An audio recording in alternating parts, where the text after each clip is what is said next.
Então, pessoal, boa noite. Vamos falar aí de pessoas que têm ali, né, alguma deficiência e vamos entender se elas podem ou não se habilitar, né, e quais são as exigências e as informações sobre esse determinado conteúdo. Pessoal, a gente percebe aqui, ó, que pessoas com necessidades especiais, geralmente, a gente atribui a elas, né, a seguinte nomenclatura, né, que é conhecido como PCD. PCD, que é pessoa com deficiência, ou seja, é o termo correto, né, de se referir à pessoa que tem algum tipo de limitação, seja físico ou mental, certo? Só que aqui, ó, a pessoa com deficiência, né, tá desse modo, ou na legislação pode estar o portador de deficiência. Então, a gente tem que trabalhar esses conceitos, né? E geralmente pode cair nas questões com legislação a palavra ou o termo portador. Mas o certo, o correto aí é a pessoa com deficiência, né? PCD. Então, a questão é, ela pode se habilitar, professor? Sim, ela vai poder se habilitar. Só que não é todas as ou todos os tipos de deficiência. É claro que ela vai passar por uma junta médica para ser ou não qualificada para tal. Então, quais são as exigências? Desde que? Como é que ela pode se habilitar? Certo? Então, só um momento. Então, a pessoa com deficiência, né?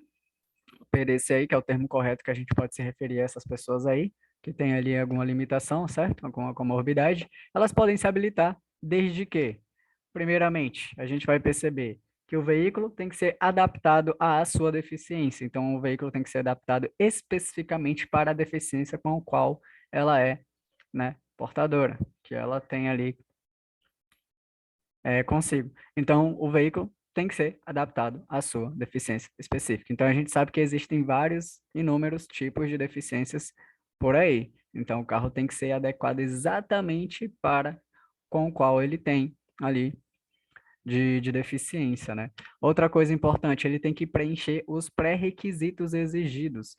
Aí a gente se pergunta, quais são esses pré-requisitos exigidos?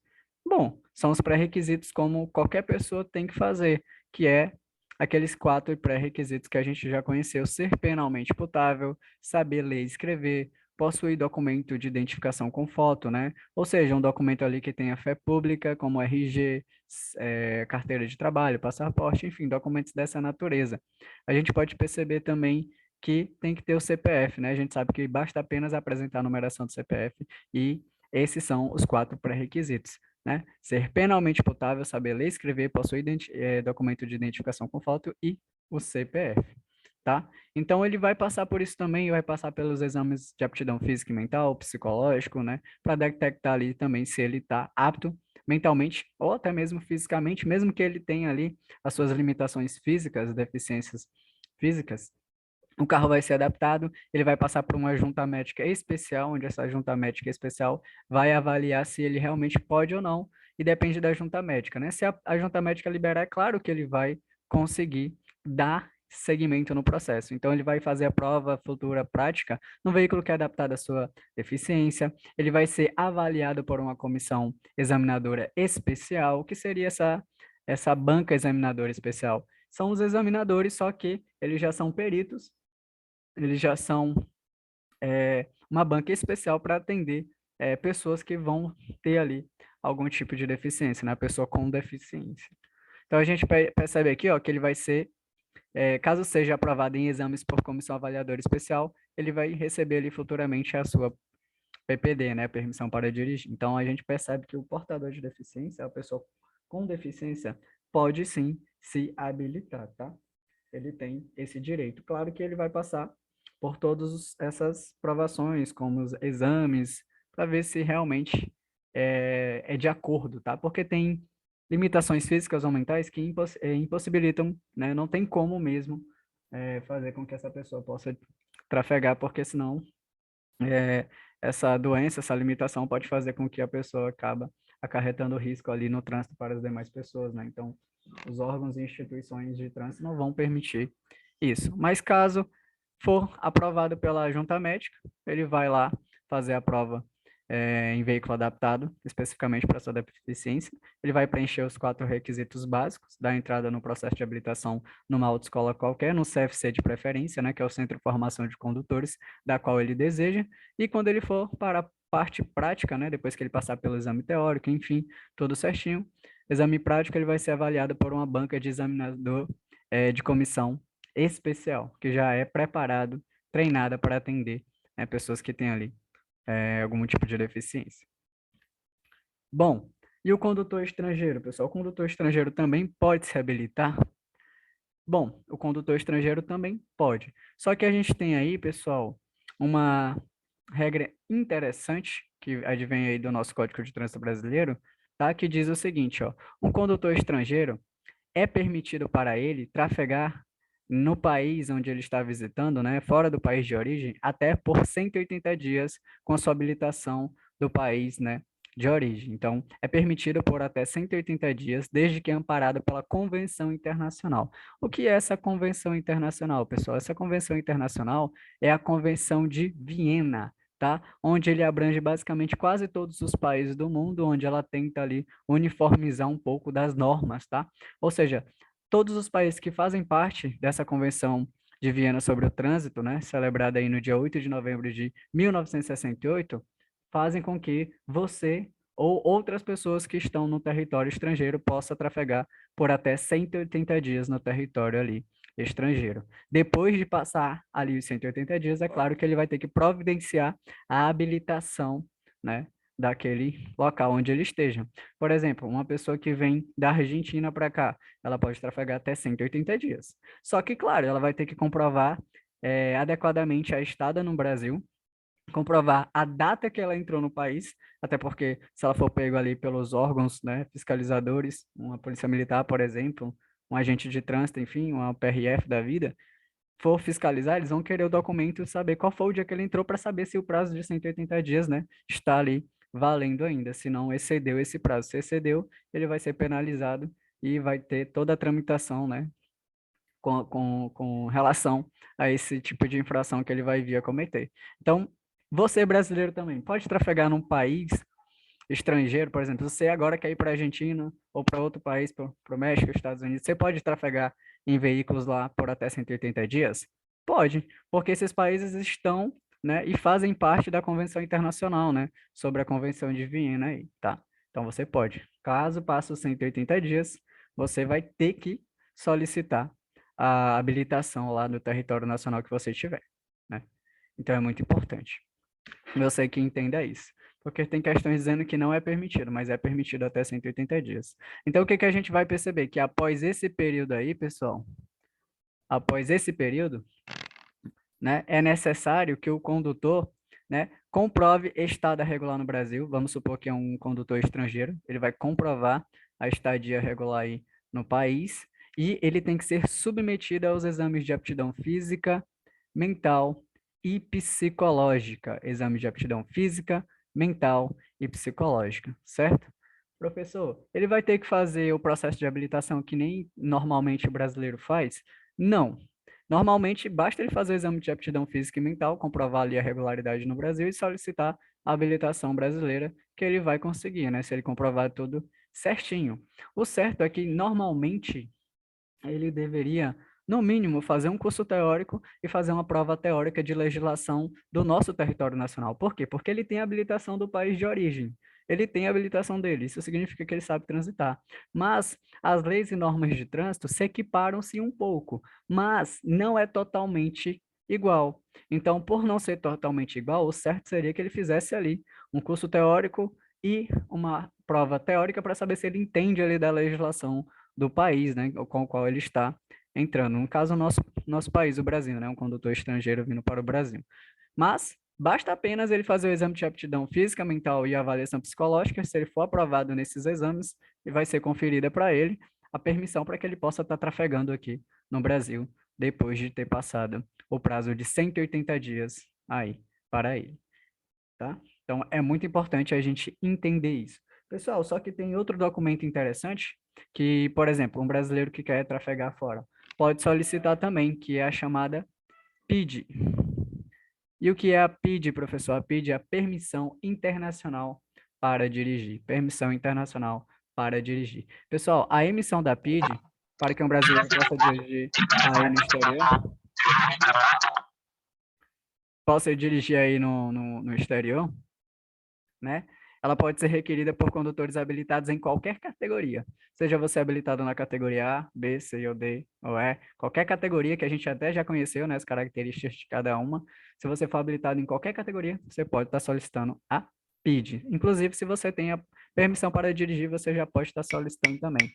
Exceto a autorização para conduzir ciclomotor, tá? A ACC, ela é uma autorização, tá? E quem tem a ACC não pode solicitar a PID.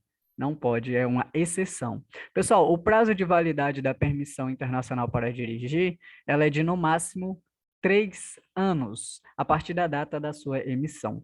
Então, você tirou ela hoje, ela vai durar 3 anos. Mas ela também vence conforme a data de vencimento da sua CNH. Por exemplo, você está com a CNH, né, Carteira Nacional de Habilitação, e você tirou a PID, né? A PID vale quanto tempo, pessoal? 3 anos. Ela vale 3 anos. Só que tua habilitação, a CNH, ela vai vencer daqui a 6 meses. 6 meses. Se a CNH vencer primeiro, a PID automaticamente vence também. Mas vamos supor que a CNH tinha prazo ainda de 5 anos para vencer, ia vencer daqui a 5 anos. A PID ia durar os 3 anos normalmente, até você ter que solicitar uma outra, né? Mas, se a CNH vence primeiro, automaticamente a PID também vai vencer, né? Então, é muito importante você ter noção a isso. Então, o prazo da validade da permissão internacional para dirigir é no máximo 3 anos, a partir da data da sua emissão, ou a partir da data, né, de expiração da validade da CNH, ou quando a CNH estiver vencendo. Então, você tem que se informar com o consulado do país em que você quer entrar, né, dirigir, sobre as exigências ali do local. A PID, pessoal, é solicitado antes mesmo de entrar no território internacional, tá? Você solicita aí aos órgãos executivos de trânsito no nosso país, e pode ser aí o Departamento Estadual de Trânsito, DETRAN, né? Você pode estar solicitando aí. Mas você também, como uma pessoa que está indo para um outro país estrangeiro, pessoal, pode estar solicitando normalmente, né, por lá, depois de ter passado o período de 180 dias. Então, tanto o estrangeiro quanto o brasileiro, se quiser, fora do seu país, pode trafegar sem habilitação de lá por até 180 dias, desde que você já seja habilitado no país de origem, certo? Desde que você já seja habilitado no seu país de origem. Então, tanto o condutor estrangeiro quanto a pessoa que tem ali, né, deficientes, elas podem sim se habilitar, e a gente vê essas exigências aí sendo mencionadas, certo? Então, vamos dar mais seguimento. Agora iremos falar sobre o Sistema Nacional de Trânsito. Pessoal, todas as vezes que cair questões abordando o Sistema Nacional de Trânsito, eu peço que os alunos fiquem atentos ao termo. O que é o Sistema Nacional de Trânsito? O termo é um conjunto de órgãos. Se está falando que é um conjunto de órgãos, está falando do Sistema Nacional de Trânsito. A gente sabe que o Sistema Nacional de Trânsito é esse conjunto de órgãos e entidades de trânsito da União, dos estados, do Distrito Federal e dos municípios que compõem esse sistema, que faz tudo que está contido no nosso Código de Trânsito Brasileiro, que nada mais é que um livro cheio de normas, acontecer, ser executado de fato, tá? E o Sistema Nacional de Trânsito, pessoal, ele é coordenado pelo CONTRAN. O CONTRAN é o Conselho Nacional de Trânsito, ele é um dos órgãos do Sistema Nacional de Trânsito, ele é um órgão normativo, e a gente vai conhecer isso aí, saber diferenciar cada um. Tá? E ele coordena o Sistema Nacional de Trânsito também. Só que tem questões que vai perguntar quem é o coordenador máximo do Sistema Nacional de Trânsito. Quem é o coordenador máximo? Você, sem medo, irá dizer que é o Ministério da Infraestrutura. Ministério da Infraestrutura é o coordenador máximo. Mas se ele não perguntou quem é o máximo, perguntar só quem coordena, né? Quem está coordenando ali o Sistema Nacional de Trânsito, a gente vai ver que é o CONTRAN. Então, o CONTRAN, que está aqui, ó, ele é o máximo normativo. E esse rapaz aqui, ó, DENATRAN, que é o Departamento Nacional de Trânsito, ele é o máximo executivo. Então, normativo realiza normas, executivo executa essas normas. E a gente vai ver separadamente cada um. Então, quais são, de fato, as finalidades e atribuições do Sistema Nacional de Trânsito, professor? Bom, basicamente, ele tem aí por finalidade o exercício das seguintes atividades.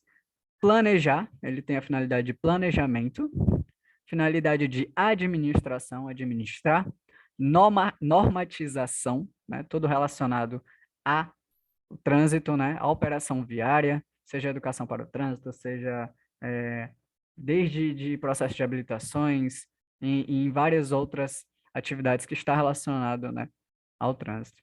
O que mais ele faz? Registro de veículos, formação e habilitação de condutores, fiscalizações, fiscalizar, né? Aplicação de penalidades, quando o condutor ele vai cometer inobservância ao preceito da legislação, né? Comete ali as suas desobediências, ele vai ser penalizado, né? Que são as sanções aí impostas aos condutores infratores. E ele vai julgar recursos também, julgamentos de recurso, através de um órgão que faz parte dos órgãos executivos, só que ele é um órgão executivo recursal. Esse órgão executivo recursal é a JARE, que é a Junta Administrativa de Recursos de Infrações. E a gente vai conhecer cada um, tá? Então, o que é o SNT? O SNT é o Sistema Nacional de Trânsito. E o que ele é? Ele é um conjunto de órgãos e entidades de trânsito da União, dos estados, do Distrito Federal e dos municípios. Quais são as suas atribuições, suas finalidades, o exercício das suas atividades?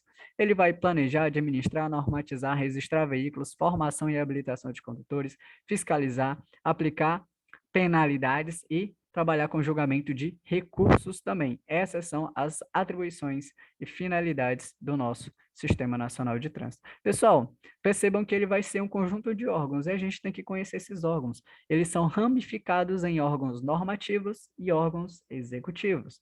E é aí que a gente vai trabalhar isso aí. Eu vou trazer para cá uma tabela, né, que é o quadro de órgãos e entidades do Sistema Nacional de Trânsito.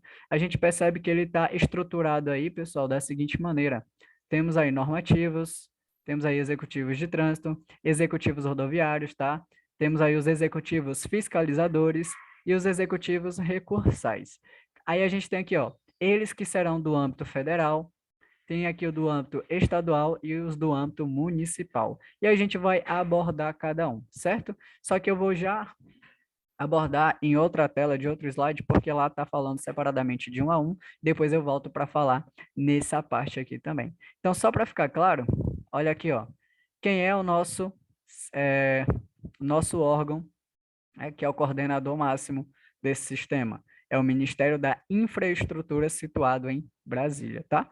Ele que é o coordenador máximo, mas o CONTRAN, pessoal, o Conselho Nacional de Trânsito, também tem esse papel de coordenar, que é esse rapaz aqui que está aparecendo na tela, tá? Então, a gente percebe que tem CONTRAN como órgão, a gente vai ter, entre outros também, tá? Como CENTRAN, CONTRADIF, e municipal normativo não tem, mas a gente vai abordar cada um, tá? Então, deixa eu só colocar no outro slide, só para eu falar de cada um especificamente. Vamos lá, pessoal. Sistema Nacional de Trânsito. A gente já sabe o que ele é e já sabe quais são as suas finalidades. Agora a gente vai conhecer aqui os órgãos normativos. Os normativos trabalham com normas. Pessoal, um macete muito grande para você saber diferenciar quando o órgão é normativo para executivo é muito simples e a gente vai entender isso com bastante facilidade. Todos os órgãos normativos começam com a letra C. C de casa. Todos os órgãos normativos é com a letra C. E o primeiro deles que vamos abordar aqui agora é o CONTRAN. Quem é o CONTRAN? Pessoal, o CONTRAN é o Conselho Nacional de Trânsito. O que é que eu preciso saber dele? Eu preciso saber que ele coordena também o Sistema Nacional de Trânsito, certo? Ele é um coordenador também. Ele faz normas e a sede do CONTRAN, pessoal, está situado em Brasília. Tá? O que que eu preciso saber mais dele, professor? Eu preciso saber que ele é simplesmente o órgão máximo normativo do Sistema Nacional de Trânsito. Então, dentre os normativos, ele é o topo, né? Ele está na mais alta hierarquia dentre os órgãos normativos. Ele é o cara, tá?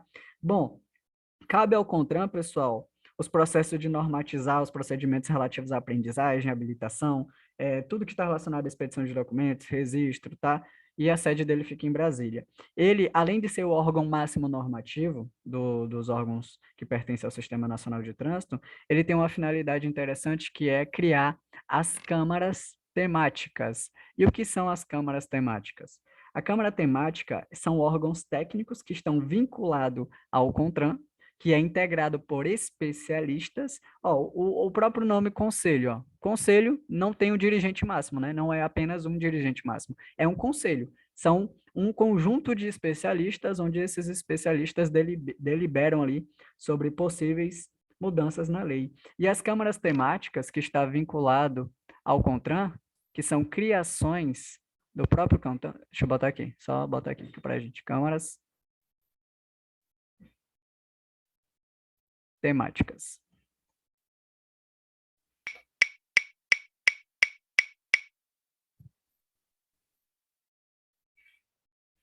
Tá aqui, as câmaras temáticas, tá? E o que são as câmaras temáticas? É um órgão técnico vinculado ao CONTRAN, que é de própria criação do CONTRAN. E o que que faz essas câmaras temáticas, pessoal? As câmaras temáticas, ela tem como objetivo estudar e oferecer sugestões e embasamentos técnicos, onde eles vão ali deliberar sobre assuntos específicos para a decisão daquele conselho, onde eles deliberam sobre possíveis mudanças na lei, eles oferecem sugestões, criação de novas normas que vão regulamentar o trânsito brasileiro, tá? Então, o CONTRAN é isso. Ele é um Conselho Nacional de Trânsito integrado por especialistas, coordena o Sistema Nacional de Trânsito, ele cria câmaras temáticas, que é um órgão técnico vinculado ao CONTRAN. As próprias câmaras temáticas também é composto por especialistas, onde eles deliberam sobre possíveis mudanças na lei, onde oferecem sugestões, embasamentos técnicos e assuntos específicos da criação de normas que vão regulamentar o nosso trânsito dentro do território nacional. Então, esse é o CONTRAN, tá? É o máximo normativo. Quem é que vem depois? Pessoal, quem vem depois é o CENTRAN. E o CENTRAN é o quê? Conselho Estadual de Trânsito. Lembra, professor, o CONTRAN, a sede dele fica onde? Em Brasília. Dentro do país, a gente tem o quê? 26 estados e um Distrito Federal. E ele está lá em Brasília. Como é que o CONTRAN, no âmbito federal, vai ficar dando conta de cada estado só de lá? Não tem como. Então, o que ele vai fazer?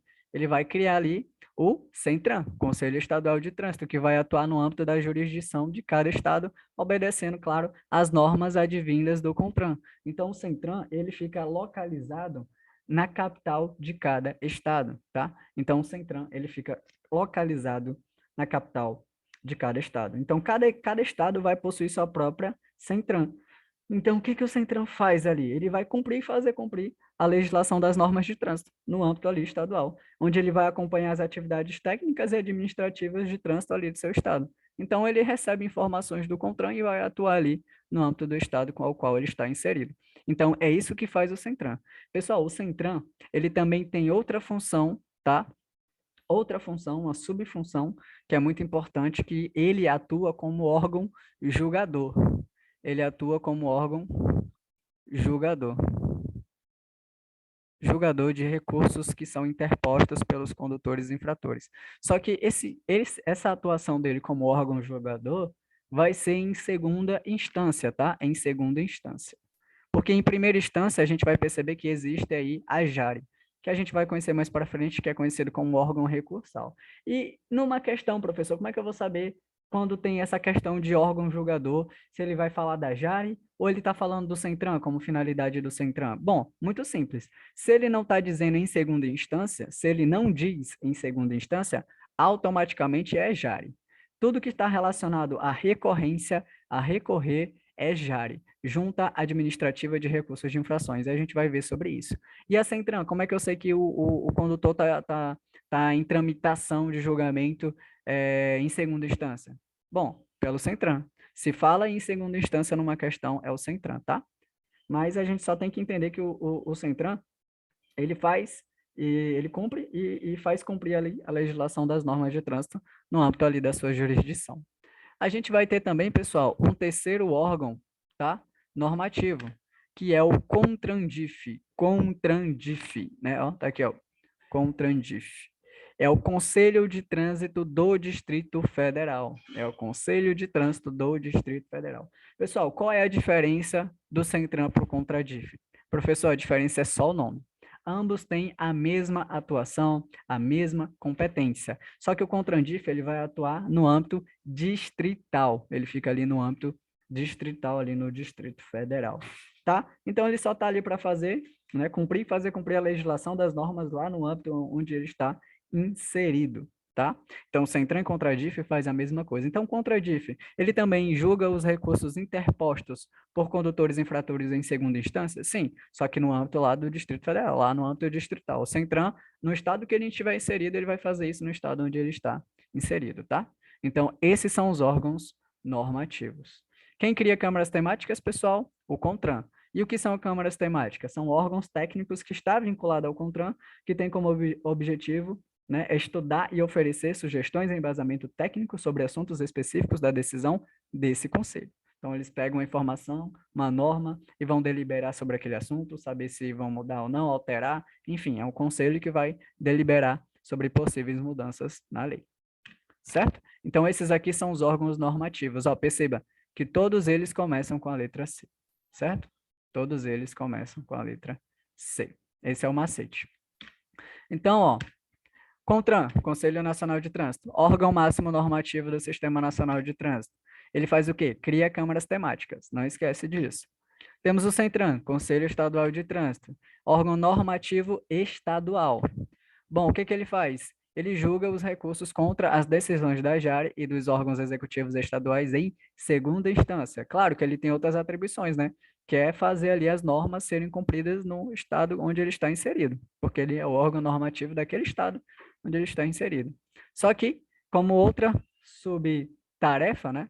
Subatribuição, a gente pode perceber que em segunda instância ele também julga os recursos das decisões aí da JAR. Pessoal, CONTRAN-DIF é a mesma coisa com o CENTRAN. O nome está diferente por quê? Porque ele atua no âmbito distrital, apenas por isso, mas a mesma coisa, tá? Então, ele é um órgão normativo distrital, certo? A gente percebe que ele também julga os recursos contra as decisões da JAR e dos órgãos executivos distritais também em segunda instância. Não esquece que é em segunda instância. Bom, professor, vamos falar dos órgãos executivos. Executivos. Qual é o macete para eu lembrar dos órgãos executivos? Letra D. Pessoal, todos os órgãos executivos começam com a letra D? Não, mas a maioria sim. Então, a gente vai ter órgãos executivos de trânsitos, órgãos executivos rodoviários, temos órgãos executivos fiscalizadores, temos órgãos executivos recursais. E a gente vai abordar cada um, tá? Abordar cada um. E quem é o primeiro órgão executivo que a gente precisa conhecer? É o DENATRAN. Aqui está a SENATRAN, por quê? Porque atualmente o DENATRAN ele é conhecido como SENATRAN, tá? Se for SENATRAN que vai cair na prova de vocês, é Secretaria Nacional de Trânsito, porque mudou aí a nomenclatura. Mas em prova ainda está caindo o DENATRAN, então vamos deixar DENATRAN aqui. Ó, um D aqui, tá? No lugar do S. DENATRAN. Ainda nas provas cai como DENATRAN, porque ele mudou aí a nomenclatura. Ele não é mais departamento, agora ele quer ser secretaria, né? Secretaria Nacional de Trânsito, tá? Mas vamos falar do DENATRAN, que é a mesma coisa. Ó, DENATRAN, Departamento Nacional de Trânsito. Departamento Nacional de Trânsito. Ele vai estar no âmbito federal. Pessoal, o que é o DENATRAN? Ele é um órgão executivo e ele é simplesmente o órgão máximo executivo do Sistema Nacional de Trânsito, pessoal. Ele tem várias atribuições, tá? Então, ele vai coordenar e supervisionar os órgãos executivos de trânsito, ele tem autonomia administrativa, ele tem autonomia técnica, ele tem jurisdição sobre o território nacional. A sede do DENATRAN fica onde? Fica em Brasília, tá? A sede do DENATRAN fica em Brasília. Então, ele é muito importante. Pessoal, o DENATRAN ele faz tudo, basicamente. Ele simplesmente, além de atuar no território nacional e a sede ser em Brasília, cabe a ele supervisionar os demais órgãos executivos estaduais, né, do Distrito Federal. Ele vai delegar as funções para o Departamento de Trânsito, né, o Departamento Estadual de Trânsito, como o DETRAN, a expedição de documentos. Que documentos são esses? CRLV, da PPD, CNH, LADV, entre outras coisas importantes. Então, ele que delega essas funções para o DETRAN. Só que em prova, pessoal, quem vai ser perguntado? Quem é que faz emissão de documentos? Expedição de documentos? É o DETRAN. Mas tem questões que também, de salientes, que às vezes são mal elaboradas, vai dizer que o DENATRAN faz isso.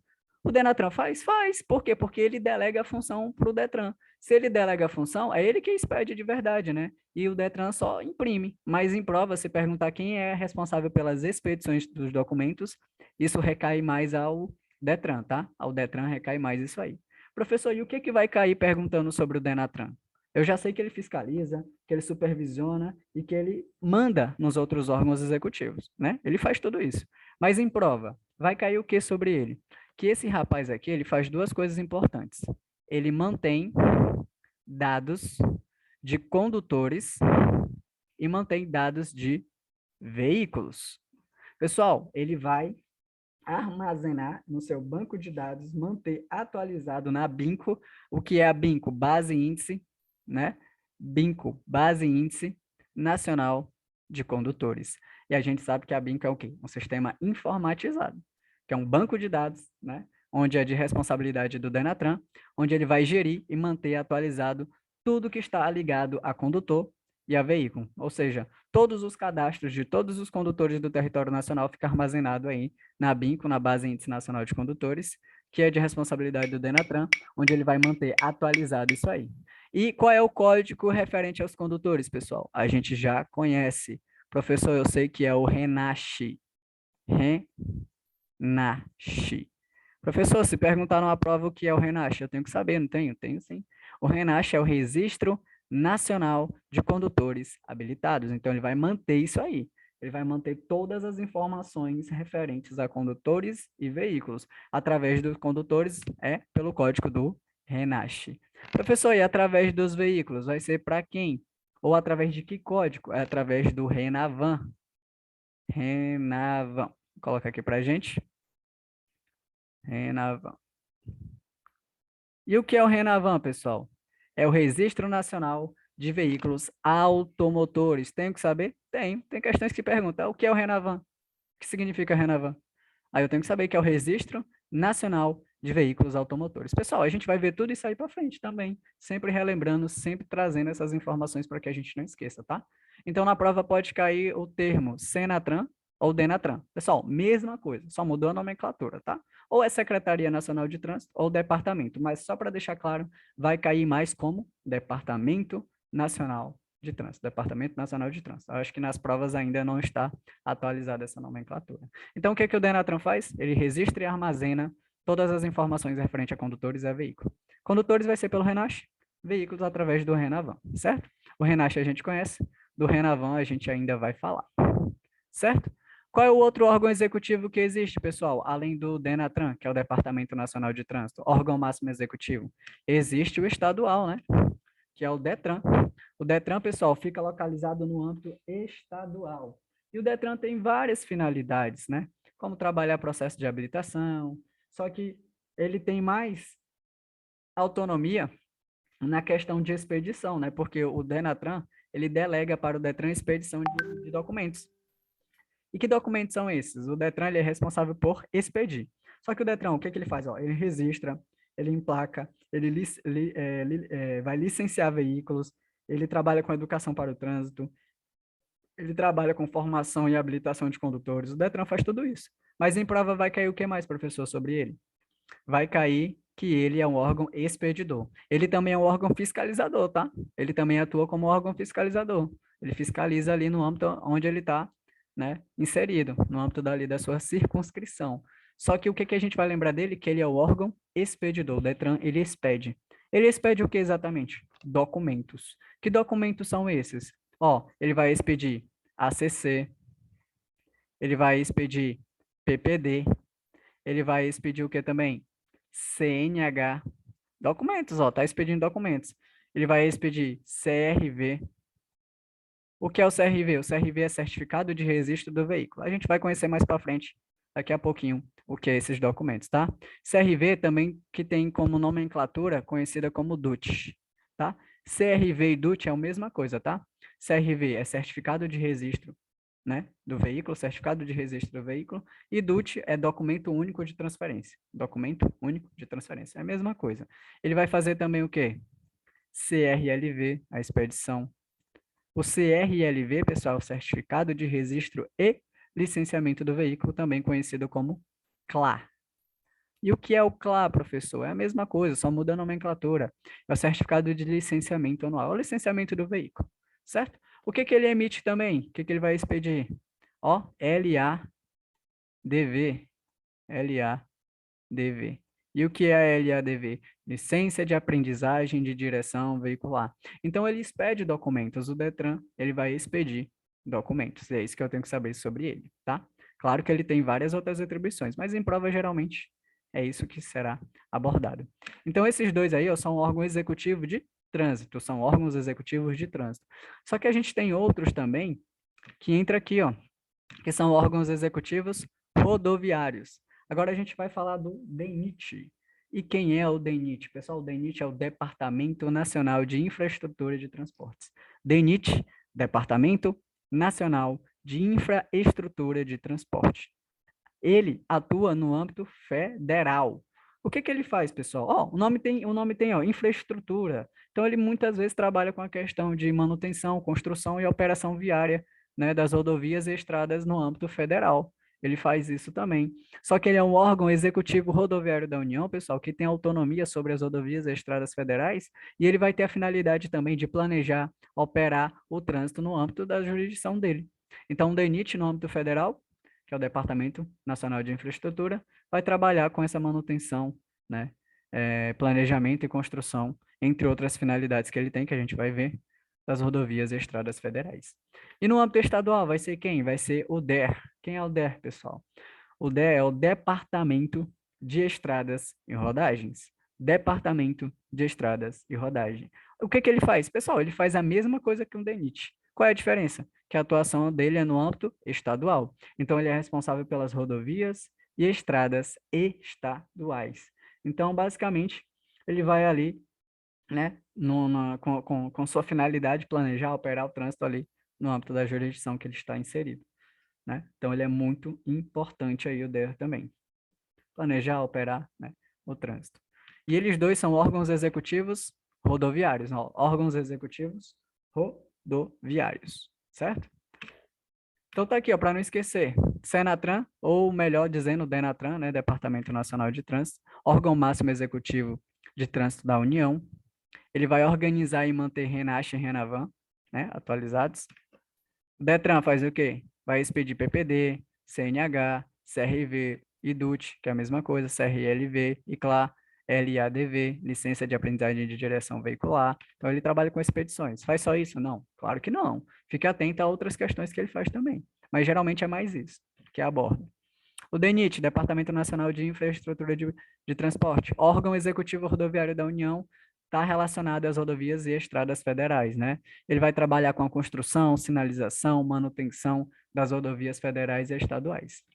E o DER, Departamento de Estradas e Rodagens, órgão executivo rodoviário do Estado e do Distrito Federal também, fica responsável pelas rodovias e estradas estaduais e distritais, onde ele constrói, sinaliza, trabalha a manutenção dessas regiões.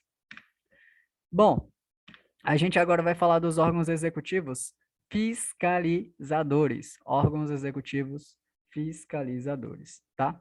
Quem são os órgãos executivos fiscalizadores? Tudo com a letra P é o macete, ó. PRF, PRE e a PM. A PM, a gente tem que ter atenção à PM, que ela é através de convênio firmado. E a gente vai entender por que tem a palavra convênio, tá? A gente vai entender. E o que é a PRF? Bom, Polícia Rodoviária Federal. Compete à Polícia Rodoviária Federal, pessoal, exercer poderes de autoridade da Polícia de Trânsito. Ele vai cumprir e fazer cumprir a legislação e as demais normas que são pertinentes ao Código de Trânsito Brasileiro. Ele vai inspecionar, ele vai fiscalizar o trânsito ali nas rodovias e estradas federais. É isso que faz a PRF, né? Ele patrulha, né? Faz patrulhamento ostensivo. E a Polícia Rodoviária Estadual, tá? Polícia Rodoviária Estadual. É a mesma coisa, só que no âmbito estadual. E a PM, pessoal, a PM, que é a Polícia Militar, é através de convênio firmado. É através de convênio firmado. Mas, professor, o que significa esse convênio firmado? Eles vão executar, ó, a PM vai executar a fiscalização de trânsito conforme esse convênio firmado. Mas o que significa? Ó, a PM, naturalmente, elas não são órgãos fiscalizadores relacionados a trânsito, tá? Não é relacionado a trânsito. Aí o que que acontece? Vamos supor que a autoridade de trânsito, quem é essa autoridade? Vamos dizer que é o dirigente máximo do DETRAN, do Departamento Estadual de Trânsito. Ele é considerado autoridade, tá? Aí ele precisa de pessoas, ele precisa de um contingente para estar fiscalizando o trânsito porque está em déficit, né? Está ali precisando. Ele não quer abrir concurso, não quer fazer nada, não quer contratar. E o que é que ele faz? Ele vai lá na PM e faz um convênio firmado. Vamos fazer um acordo aqui. Vocês vão ser credenciados, né, pelo órgão do Estado aqui, o Departamento de Trânsito, para trabalhar para a gente, para atuar com fiscalização. Vocês vão fazer blitz e fazer tudo aí relacionado à fiscalização. Aí a PM tá tudo bem, a PM vai receber, claro, vai ser credenciado para exercer essas atribuições e, através desse convênio firmado, ela se torna um órgão executivo de trânsito fiscalizador, porque a autoridade de trânsito credenciou elas. Então, a PM passa a ser o quê? Passa a ser agente da autoridade de trânsito, ela passa a ser um agente da autoridade. Ela não é autoridade, mas passa a ser um agente. A autoridade quem é? O dirigente máximo do Detran, ou pessoa de cargo superior, né? Eles são considerados autoridades de trânsito. Então, a PM é através de convênio firmado, né? Ele vai atuar ali como agente do órgão ou entidade executiva rodoviária, né? Com os demais agentes que são credenciados também. Então, essa aí é a finalidade desse convênio. Então, órgão executivo fiscalizador. Pessoal, temos aqui a Jari, tá? Professor, se eu falar tanto dessa Jari, mas ainda tá difícil de entender, né? A Jari, ela é a Junta Administrativa de Recursos de Infração. Pessoal, a Jari, ela é um órgão colegiado. O que é um órgão colegiado? O órgão colegiado é um órgão que é composto por especialistas, né? Não é só uma pessoa, não só tem um dirigente máximo. É um conselho, né? A Jari, ela é integrada por um sistema colegiado, né? Que faz parte do Sistema Nacional de Trânsito. Ela é responsável pelo quê? A Jari, pessoal, ela é responsável pelo julgamento dos recursos interpostos contra penalidades que são aplicadas pelos órgãos de trânsito, né? Então, quando você quer recorrer, você recorre à Jari. Quando você acha que foi lesado, foi autuado de maneira indevida, está sendo multado de maneira irregular, alguma coisa não está certa e você quer brigar, você vai na Jari. A Jari, Junta Administrativa de Recursos de Infrações. E o que que ela faz, pessoal? Ela vai julgar os recursos interpostos pelos condutores infratores. Ela julga os recursos que são interpostos. Quando você quer recorrer, a Jari vai fazer isso por você, tá? E cada âmbito, pessoal, tem sua própria Jari, tá? Seja no âmbito federal, você tomou uma multa lá federal, a Jari do âmbito federal que vai atuar. Se você tomou uma multa no âmbito estadual, através do DEA, por exemplo, se eu tomou uma multa ali do Departamento de Estradas e Rodagens, né?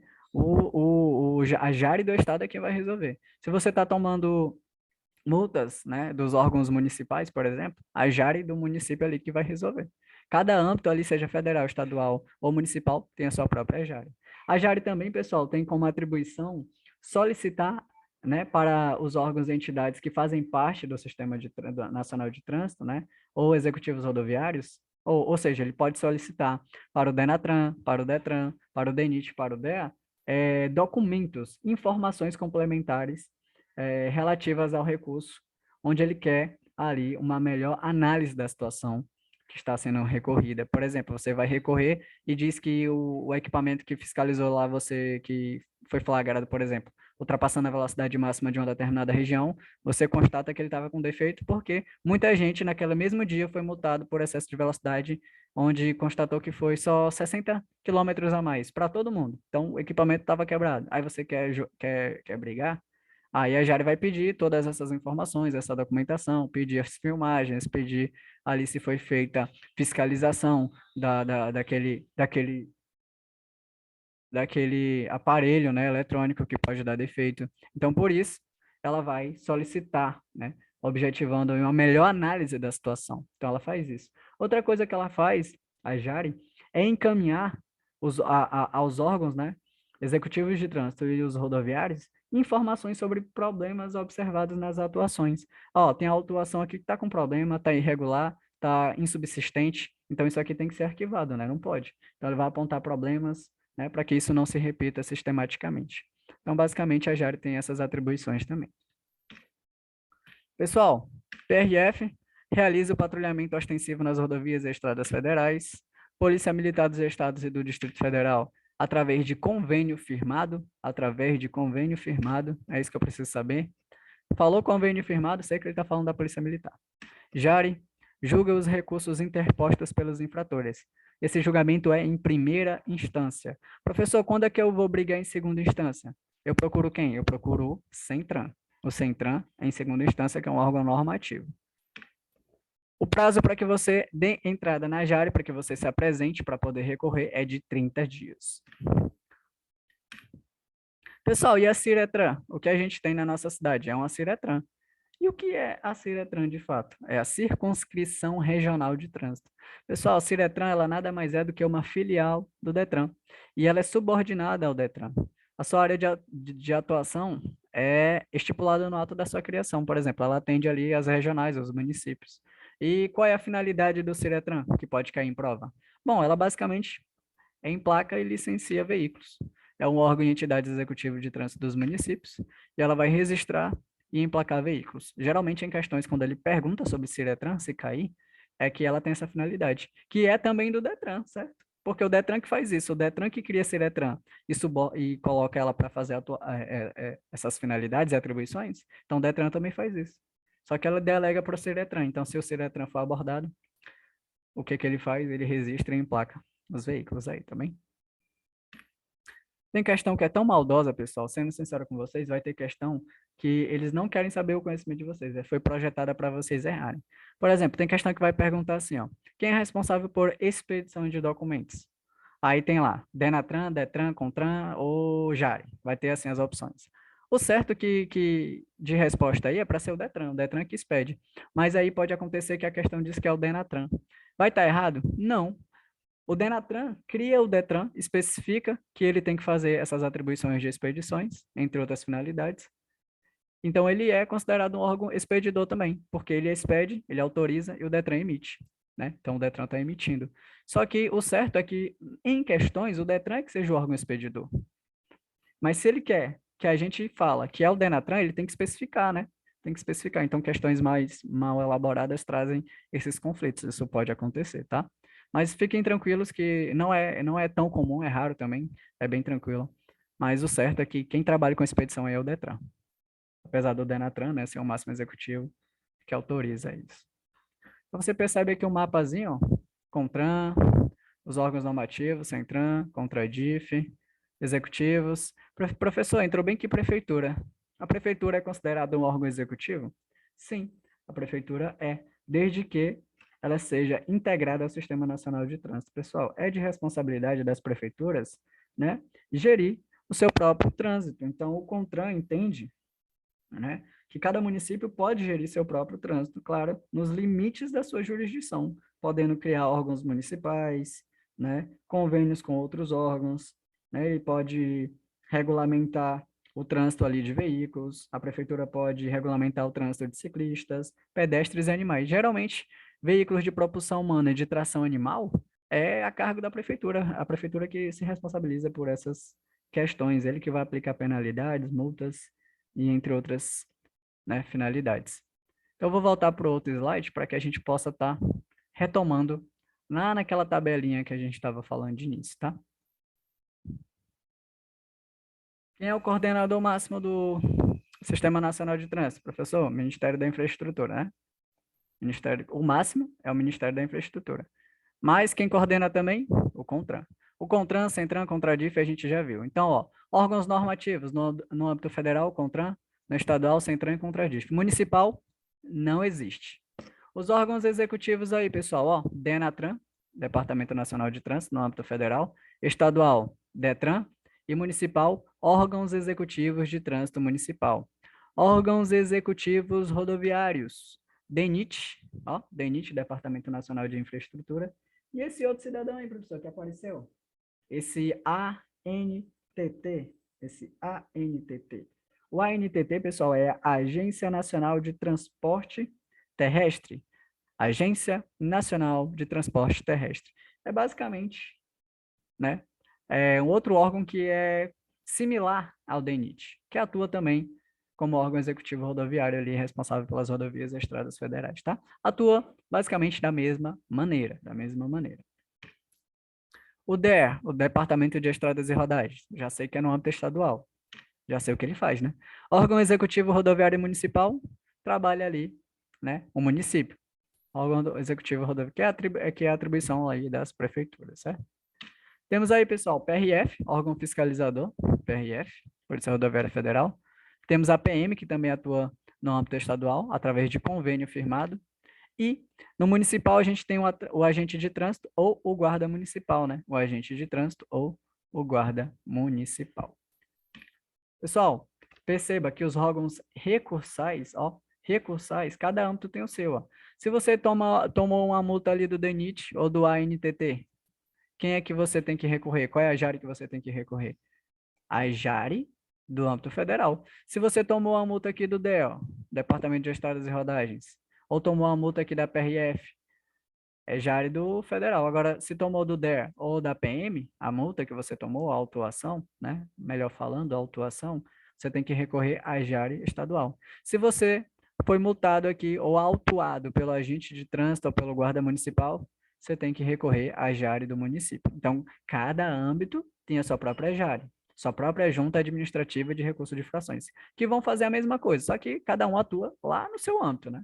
Não tem como você for na Jari Municipal, sendo que você está tomando uma multa da PRF e como é que você vai resolver essa tramitação? Entende? Funciona dessa maneira. Professor, percebi também que tem uns asteriscos aí, ó. Asterisco aqui, aqui também, ó. Isso significa que tem informações relevantes sobre isso, tá? E quais são, ó? Tá aqui, ó. Que o DENIT, o ANTT e o DETRAN têm competência também de fiscalizar. Então, eles podem fiscalizar. Eles podem fiscalizar. A gente sabe que ele tem a atribuição de expedir, mas ele também fiscaliza, tá? Centran e Contradif, ó. Centran e Contradif. Tem aqui também, ó, os asteriscos, ó. Isso é importante, significa que tem informação. Centran e Contradif também tem função de julgador. Julgador não tem? E é de que instância? Segunda instância. Isso, geralmente, em prova vai ser perguntado, tá? Segunda instância. Então, é tudo que eu preciso saber sobre eles? É. Então, só para ficar claro, pessoal, CONTRAN estabelece as normas, resoluções, coordena o Sistema Nacional de Trânsito, estabelece as câmaras temáticas. DENATRAN trabalha com registro de CNH através do RENASH, registro de veículos através do RENAVAN. Percebemos também que o DETRAN, formação de condutores, expedição de CNH, LADV, CRLV digital, né, entre outras informações e atribuições. A JARE julga recursos de infrações. E é isso que a gente está vendo aqui. Bom, a gente não foi falar de documento, vamos falar desses documentos aqui, pessoal. Ó, CRLV, CNH, vamos abordar esses rapazinhos aí a partir de agora. Então, vamos falar da documentação do veículo. Bom, pessoal, quando a gente fala da documentação de veículo, a gente percebe que a gente tinha aí o certificado de registro do veículo, a gente tem o licenciamento, né? Tá tudo aqui, o licenciamento, o registro, e também tem o seguro obrigatório, que é o DPVAT, né?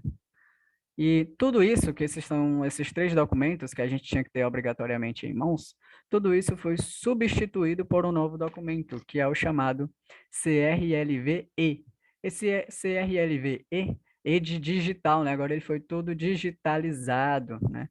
Onde você pode ter acesso. Então, nesse novo documento, você pode perceber que a gente tem aqui, ó, o certificado de registro e licenciamento do veículo eletrônico, que pode ser validada através do QR Code, quando os agentes de trânsito podem estar fiscalizando. Perceba que dentro desse documento tem um código do Renavan, tem a placa do veículo, o exercício, né, do veículo, quanto a esse licenciamento, o ano de fabricação, né, o ano do modelo, né, vai ter o número do CRV também, categoria do condutor, né, o código de segurança do licenciamento, enfim, a marca, né, do veículo, se ele foi colocado como um veículo particular, ou de aluguel, ou de aprendizagem, enfim. Contém todas essas informações, né, que contém no documento. Acredito que vocês tenham automóveis, ou motocicletas, ou motos, enfim, e sabem disso e têm esses documentos, tá? E esses documentos são muito importantes. E sobre eles cai muita informação, pessoal, cai muita informação, tá? Desde a fiscalização e atribuições aí dos mesmos. E é isso que a gente vai abordar, que dentro do CRLV, do licenciamento e do DPVAT, juntou tudo só nesse rapazinho que a gente está vendo aqui ampliado, que é o CRLV-E, que é o digital agora, né? Que tem, tem até o tipo de combustível que ele usa, né? Se ele é flex, que no caso é só gasolina. Então, muita informação interessante.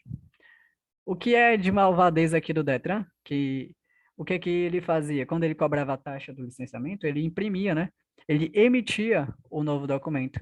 Agora você pode emitir pelo próprio site do do Detran. Você vai lá no site do Detran, você mesmo pode solicitar ou imprimir isso aqui. Só que é uma sacanagem com o condutor, por quê? Porque ele está cobrando pelo serviço. E ele que deve imprimir e ele atribui para você, ou seja, ele está só realmente arrecadando dinheiro aí, né? É um dos órgãos mais traiçoeiros que tem aí, pessoal. É os órgãos de trânsito, tá?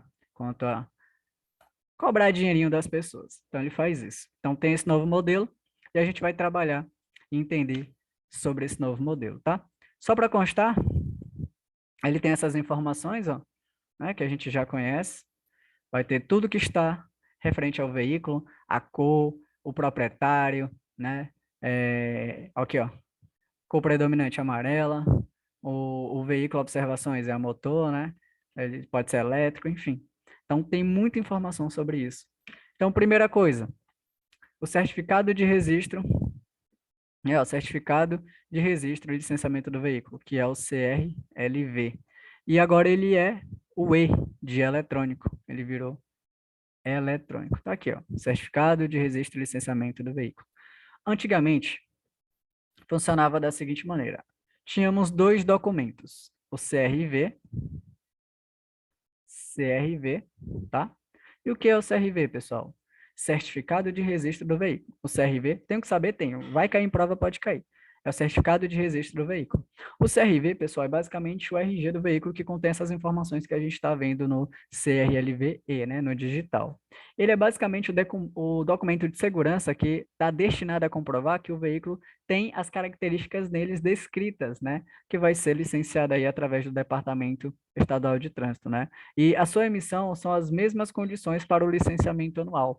Da mesma forma que o CRV, no ato ali do emplacamento do veículo, quando você está licenciando, registrando esse veículo, vai ser emitido esse documento. E junto a ele também vai ser quem? O CRLV. Qual é a diferença, pessoal? Que o CRV, ele é um documento que é emitido uma única vez, a não ser que você faça algumas mudanças aí que a gente vai conhecer. Já o CRLV, ele é mudado anualmente. Por quê? Porque ele é o licenciamento anual, ó, Certificado de Registro e Licenciamento do Veículo, também conhecido como CLA.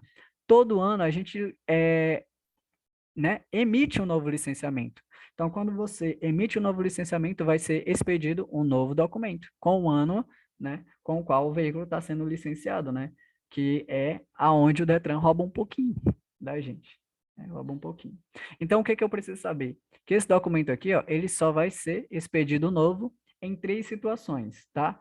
Ou seja, quando você vai transferir a propriedade do veículo, vai mudar de domicílio, um município e residência do proprietário, eu vou explicar por quê, ou quando você altera a característica do veículo, ou quando muda a categoria do veículo. Já o CRLV se altera anualmente, tá? Só que esses dois documentos, bem como o DPVAT, né, que é o seguro DPVAT, seguro obrigatório, que a gente vai falar dele também, daqui a pouco, algumas informações complementares, todos eles se juntou num só, que é esse CRLV, que a gente vai trabalhar, CRLV, e o E, que é eletrônico, né? Então, CRLV, E, juntou tudo só nisso aí. Então, vamos conhecer mais sobre esse documento. Pessoal, tá aqui, ó, o DPVAT. Deixa eu ampliar aqui para a gente ver. Né? Danos, né? Os dados do seguro DPVAT, né? Que o seguro DPVAT nada mais é do que danos pessoais causados por veículos automotores, né? De vias terrestres. Pessoal, o DPVAT, quem tem direito a ele? Quem tem direito? A gente já sabe que todas as pessoas que se envolvem em acidente envolvendo veículos automotores, pessoal, tem que envolver o quê? Acidentes de veículos automotores e em vias terrestres, tá? Então, qualquer pessoa que sofre acidente ou danos que foram causados por veículos automotores em via terrestre tem direito ao seguro obrigatório. Então, como o próprio nome já diz, ele indeniza vítimas, né, por conta de acidentes. Tem questão que diz assim, ó, um acidente envolvendo duas bicicletas aconteceu e tal, ele contextualiza e ele diz que um dos dois tem, ou qual dos dois tem direito ao seguro obrigatório DPVAT? Nenhum. Por quê? Porque os veículos que colidiram, que sofreram o acidente, foram entre duas bicicletas, e eles não são automotores, né? São de propulsão humana ali. Quando a gente vai trabalhar a classificação dos veículos, a gente vai ver essas informações, tá? Então, quem tem direito? Todo mundo que sofreu acidente dessa natureza. Pessoal, quando é que eu solicito o seguro obrigatório DPVAT?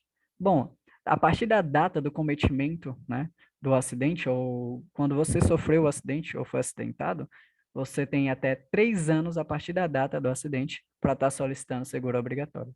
Você tem até 3 anos para estar solicitando. E o seguro obrigatório, ele vai indenizar em 3 casos, tá? Que é em caso de morte, em caso de invalidez permanente e em caso de despesas hospitalares. E a gente vai trabalhar isso aí, mas antes de eu falar mais sobre o DPVAT, eu quero falar um pouco mais sobre o certificado de registro e licenciamento do veículo, tá? Então, vou falar sobre ele um pouco mais. Aí a gente volta para falar do DPVAT. Pessoal, aí ele bota aqui a seguinte setinha que diz o seguinte, ó. Quando é emitido um novo, né? Um novo será emitido quando? Quando é que esse documentinho aqui, que é o CRLV, vai ser emitido novamente? Bom, esse licenciamento anual, ele vai ser emitido quando? Primeiro, trocar de proprietário. Como assim trocar o proprietário? É você vender o seu veículo. Você está vendendo o seu veículo, né? Você quer trocar o proprietário. Quando eu estou querendo trocar o proprietário, tem que ser emitido um novo licenciamento ou um novo CRLV. Por quê? Ou novo CRV. Por quê, professor? Porque o CRLV está no nome do proprietário atual e você quer passar para o outro. Então, se você quer passar para o outro, tem que ser emitido um novo com as informações do novo comprador, né? Então, quem está vendendo o seu veículo tem até 60 dias, para estar comunicando ao Detran. Tem até 60 dias. Quem vende tem até 60 dias para comunicar. Por quê? O que vai acontecer se você não comunicar? Você vai ser responsabilizado também pelas infrações que o novo proprietário cometer. Porque se o documento está no seu nome, pessoal, o cara lá está cometendo várias infrações, apesar de ele estar com o veículo, as multas vai para o endereço com o qual está registrado no CRLV. E você está como proprietário. Então, como você está como proprietário ainda, as multas vão para você. O que a gente tem que entender? Que o condutor, ele responde pelas ações que ele comete. Quem é responsável por pagar a multa, que é o valor pecuniário, o valor em dinheiro? Pessoal, a responsabilidade de pagamento da multa vai para o proprietário. Uma situação hipotética. José empresta seu carro para seu filho, né, João. José emprestou lá o carro para o João. O João é habilitado, bacana. O João foi pego transitando em velocidade superior à máxima permitida para o local. Aí ele pegou lá uma infração de natureza gravíssima, por exemplo. O João, que é o filho, ele cometeu a ação, ele vai pegar 7 pontos no prontuário e ele responsabiliza-se pelas ações. A multa que vai ser aplicada pela autoridade de trânsito depois da autuação vai chegar para quem? Chegar para José. José que vai receber a multa lá. Ah, chegou aqui a notificação de multa. Ah, meu Deus, chegou a multa. Tá? Então, o José, que é o proprietário, é responsável por pagar a multa. Então, tudo que ele fizer pode recorrer a você, tá? A pontuação é para ele, da infração, mas a multa vai para o proprietário. Então, é por isso que quem está vendendo tem que comunicar ao Detran. Pessoal, se você não comunica, você é responsabilizado. E quando você vai lá no Detran, ou qualquer órgão executivo reclamar, brigar, ou falar, eu já vendi meu veículo. Eles vão te dar uma chamada multa de balcão. Você vai tomar outra multa, porque se você não avisou dentro do prazo estabelecido, constitui infração de natureza média, é infração média. A infração média leva 4 pontos no prontuário do condutor e a multa referente a essa infração é de R$ 130,16. Por quê? Você não comunicou, o Detran não quer saber, pessoal. Por quê? É um direito seu ir lá avisar para que você não tenha mais nada a ver. E o que eu tenho que fazer? Bom, basicamente, você quando está vendendo, você vai no cartório, né? Vai autenticar lá as assinaturas, de passar a documentação do veículo, né? Toda essa tramitaçãozinha, leva o documento ali para o Detran, comunicou o Detran que você fez a venda, que já passou lá para o nome do rapaz, e o rapaz agora que vai ter que se virar. Pronto, você está livre dos encargos aí, e punições, certo? Você vai estar livre. Você tem que comunicar. Quem vende, comunica. Se você não comunicar, ainda você vai ser penalizado também. E quem compra? Quem compra, pessoal, tem até 30 dias para estar colocando um veículo no seu nome. Então, por conta disso, vai ser emitido um novo certificado e licenciamento do veículo. Certificado de registro e licenciamento do veículo, tá? Porque o CRLVE juntou no só o CRV e o CRLV, certo? Trocar o proprietário é isso. Quem vende, 60 dias. Quem compra, 30 dias para comunicar. Senão, ambos irão responder pelas infrações médias e, se cometeres outras infrações, responderão também. Certo? O que mais faz um novo ser emitido? Tem que emitir um novo. Bom, quando mudar de município. Como assim, professor? Quando você muda de município e residência, você tem que comunicar ao Detran para que ele coloque no documento qual é o novo município que você se encontra e qual é o novo endereço da nova residência. Porque as notificações de multa vão para o endereço ou município que você está registrado, para que você tome conhecimento dessa multa, tá? Da notificação de multa. Porque é um direito do condutor ser notificado no prazo de 30 dias. Então você está aí de boa, mudou de domicílio, mudou de residência, não comunicou ao Detran, e o Detran tá mandando um monte de multa porque você está cometendo multa, mandando um monte de multa no endereço ou município que você era e você não está mais lá. Aí você, depois de um tempo, toma conhecimento dessas multas, você foi renovar, olhou, oxe, e esse tanto de multa aqui? Eu não entendi. Aí vai no Detran reclamar, o Detran ainda vai te dar outra multa, que é a média. Vai te dar outra multa de infração média. Por quê? Porque você não comunicou. E o Detran não quer saber, não. O Detran tem a responsabilidade de te notificar no prazo de 30 dias. E você tem o direito de ser notificado. Mas se você chegar lá e o Detran, ó, teu endereço não é esse aqui, aí não, não é. Por que você não veio avisar que você mudou de endereço? Aí eles não têm culpa, né? Eles estão notificando. Agora, se você não avisou do novo endereço, aí você se responsabiliza. Então, é por isso tem que ser emitido um novo CRLV-E, tá? Quando mudar de município. Pessoal, alterar a característica do veículo. O que seria alterar a característica do veículo? Lá no documento está dizendo que o teu veículo é da cor branca. Aí, beleza, passou 6 meses ali você transitando com o veículo, do nada você abusou a cor do seu veículo e quis pintar de vermelho. Aí você foi lá, né, pintou de vermelho, tá todo feliz andando aí, foi parado numa blitz, aí o cara pede o documento do veículo, aí ele olha aqui, oxe, teu veículo tá branco porque eu tô vendo vermelho aqui. Aí você vai ser autuado. O veículo ainda pode ficar retido ali por conta da irregularidade. Então, se você vai alterar qualquer característica desse nível do veículo, né, como a cor, né, entre outras situações ali que não podem, tem que avisar imediatamente para que seja emitido um novo documento com a nova especificação de cor. Tá? Alterar a característica do veículo tem que ser avisado imediatamente. E mudar de domicílio e município? Quanto tempo eu tenho que avisar? Tem questões que diz que é 60, tem questão que é 30, mas geralmente é 60 dias para avisar. 60 dias.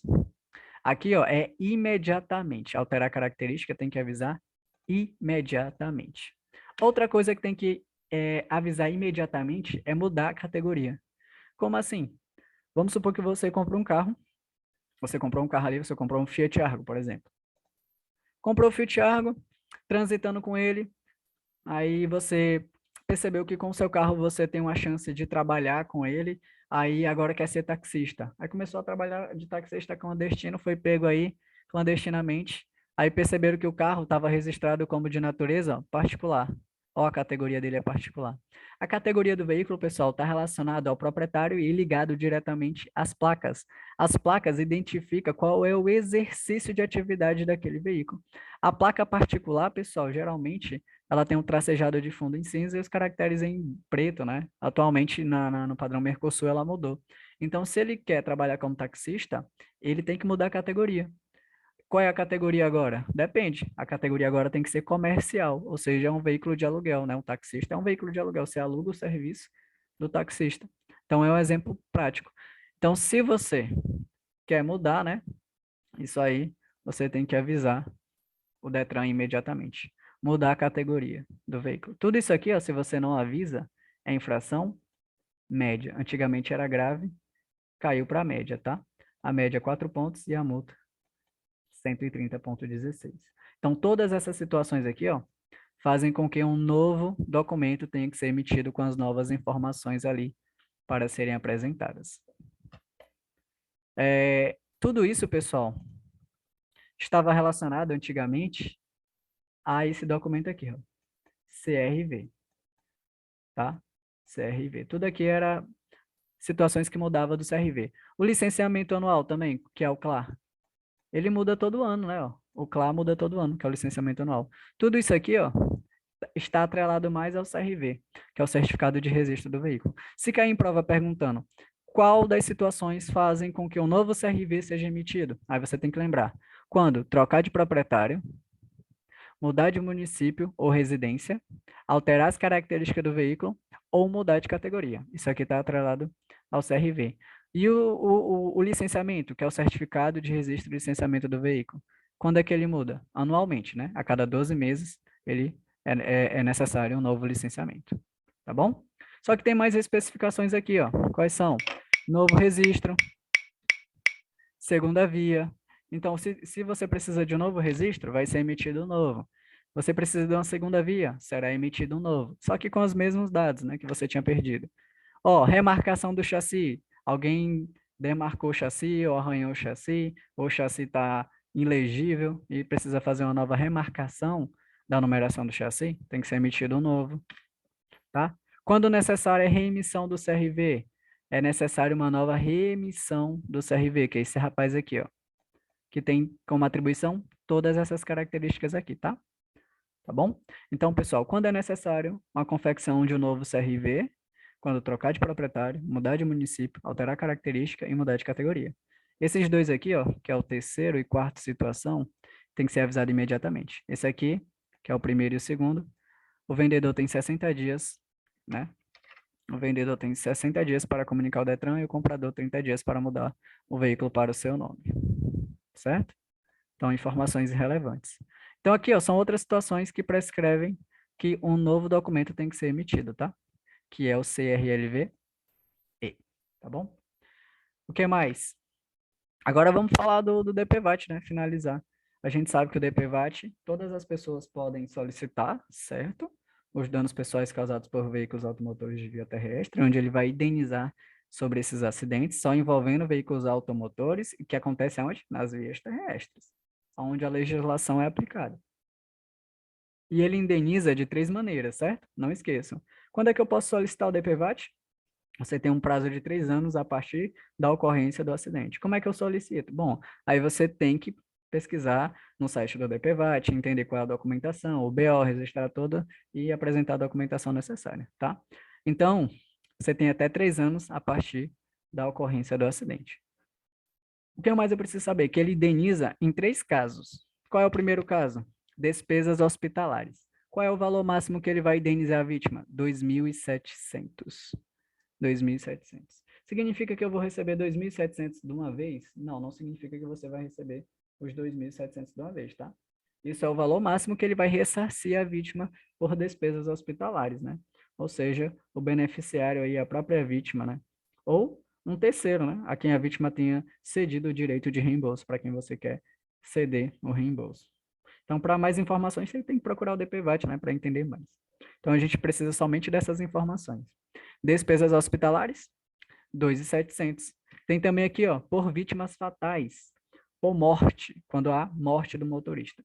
Pessoal, se o motorista morreu, quem é que vai receber? Bom, quem recebe são seus herdeiros, né? Ou seja, os seus herdeiros, os beneficiários são os herdeiros. Qual é o valor máximo de ressarcimento do DPVAT em caso de vítimas fatais? 13.500. Gravo esses valores que eles são sim abordados em provas. 13.500. Pessoal, lesão permanente. Quando há uma lesão aí muito permanente, uma invalidez, por exemplo, ficou paraplégico, ficou tetraplégico, perdeu algum membro, né, perdeu uma perna, enfim, uma invalidez permanente, né? Ou parcial ali, né, que foi em decorrência do acidente envolvendo os veículos automotores de via terrestre, né? Então, nesse caso, o beneficiário é a própria vítima, né? E o valor máximo que ele vai ressarcir é de 13.500 também. Então, grava aí, ó. Por morte, 13.500. Quem recebe são os herdeiros, os beneficiários são os herdeiros. Lesão permanente, até 3.500 também é a própria vítima. Despesas hospitalares, pode ser a própria vítima e um terceiro ao qual ele vai ceder o direito aí do benefício. Então, essas informações, pessoal, sobre documentação, sobre o DPVAT, elas são muito importantes e geralmente são muito abordadas aí em prova também, tá?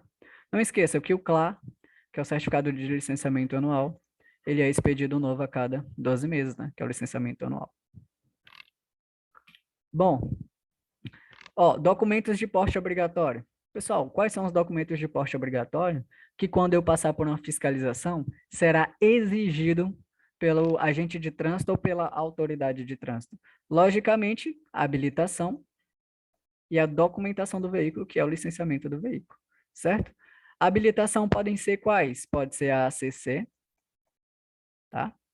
Pode ser a PPD que você pode apresentar, ou a própria CNH, né? Ou a própria CNH. Esses são os documentos de porte obrigatório do condutor. E o licenciamento pode ser o CRLV. Ou CRLV-E, né? Que é esse documento já, exatamente assim. É obrigatório eu estar transitando com eles? Sim, é obrigatório. Pessoal, não portar os documentos de porte obrigatório constitui, segundo o Código de Trânsito Brasileiro, infração de natureza leve. Leve 3 pontos e a multa, professor da leve, eu sei que é de R$ 88,38. Professor, até que tá leve, né? Tá até que... Então é leve, tá? Até que não é tão grave, né? A leve ali dá para segurar. Então, se você, pessoal, saiu de casa, por exemplo, apressado, né? Esqueceu os documentos, for parado numa blitz, e o guarda lá não tem como consultar no sistema informatizado, se você é habilitado, se o licenciamento está ok, você vai pegar e ser autuado por infração de natureza leve. Mas, professor, se ele tiver como consultar no sistema informatizado, o porte se torna, né, desnecessário. Por exemplo, você saiu de casa sem os documentos, foi parado numa blitz, mas o agente de trânsito ali, ele tinha um computador ou ele tinha acesso à internet, onde ele poderia identificar nesse sistema informatizado, no banco de dados, que você estava com os documentos tudo em dias, né? A habilitação estava ali, estava dentro do prazo de renovação, tranquilo, e o licenciamento também estava ok, era do ano. Então, se ele tem como consultar no sistema informatizado, a obrigatoriedade do porte do documento é dispensada. A obrigatoriedade se torna dispensada. Mas quando ele não tem como consultar, que geralmente é o que acontece, é infração de natureza leve. Pessoal, esses dois documentos vencidos, por exemplo, habilitação vencida, licenciamento vencido, é infração de natureza gravíssima, tá? Gravíssima. Gravíssima. E a gravíssima gera no prontuário do condutor 7 pontos, o prontuário que é um sistema informatizado também, e a multa aí de 293,47 centavos. Não portá-los é infração leve. Eles, transitar com eles vencido, gravíssimo, tá? E quais são os documentos que eu posso apresentar de habilitação? A ACC, você vai estar transitando no veículo da ACC, a PPD ou a própria CNH. O licenciamento é o CRLV, tá? Aí. Mas a gente pode ver aqui, ó, nas imagens. Certo? Aqui, ó, a gente percebe que o cidadão, ele tem o quê? A permissão para dirigir, ó. A PPD, né? Aí vai conter todas essas informações aí referentes a esse condutor. Dando continuidade, vamos obter mais informações aqui sobre isso, né? Pessoal, válidas apenas em original, não pode ser plastificada. Então, quando você apresenta o documento, elas têm que ser original. Mas vamos só ter uma noção. A habilitação, pessoal, ó, a habilitação ela pode ser apresentada de duas maneiras. Original ou digital. Lá no aplicativo do CNH, né, CNH digital. Ou original ou digital, tá? Pode ser original ou digital. Já o licenciamento tem três maneiras. Pode ser o original,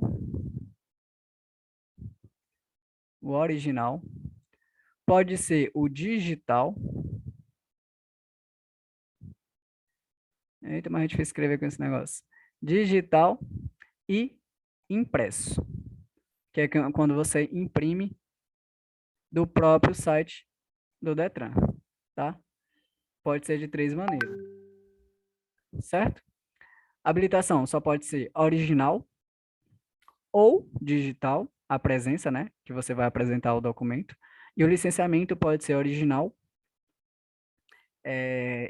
digital ou impresso, que é quando você imprime do próprio site do Detran, tá? Eles podem ser apresentados dessa maneira. E não pode ser plastificado, nenhum dos dois. Claro que a habilitação, ela vem naquele plástico próprio dele, né? Que o agente fiscalizador, ele mesmo tira do plástico e verifica lá as informações, certo?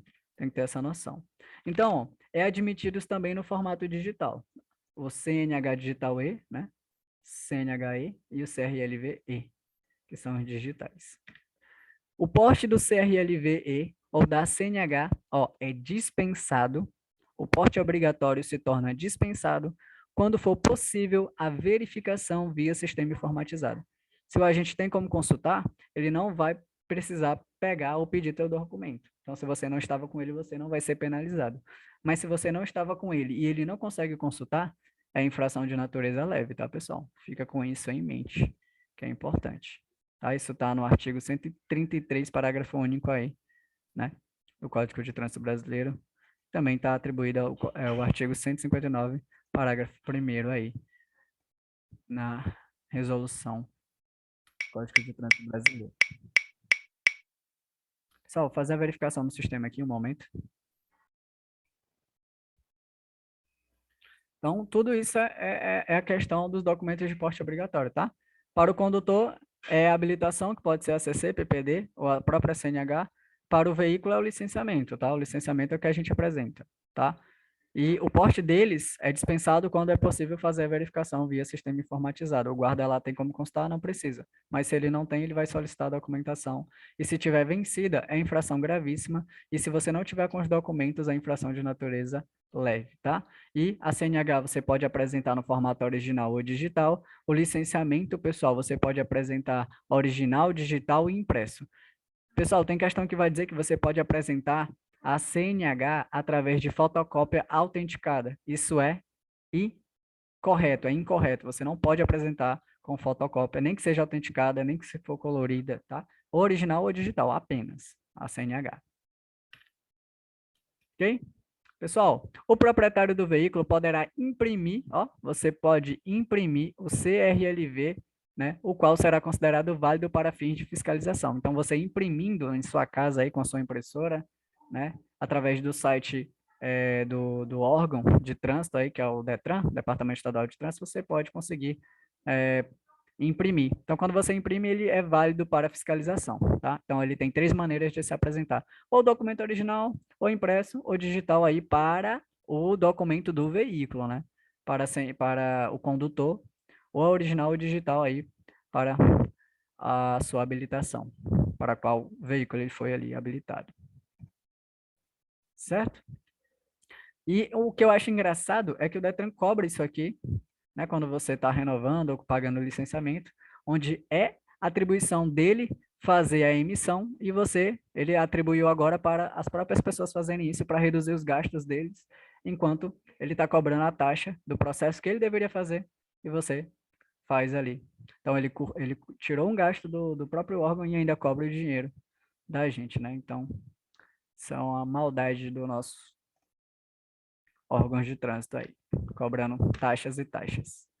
Bom, só para a gente ficar bem situado quanto à questão da compra e venda, porque eles trazem essas informações em questões. Ó, o comprador de um veículo, pessoal, ele tem prazo de 30 dias para transferir para o seu nome, tá? Então, você que está comprando um veículo, você tem 30 dias para estar fazendo isso, senão você vai ser responsabilizado, estando sujeito à pena de multa média pelo descumprimento dessa determinação, tá?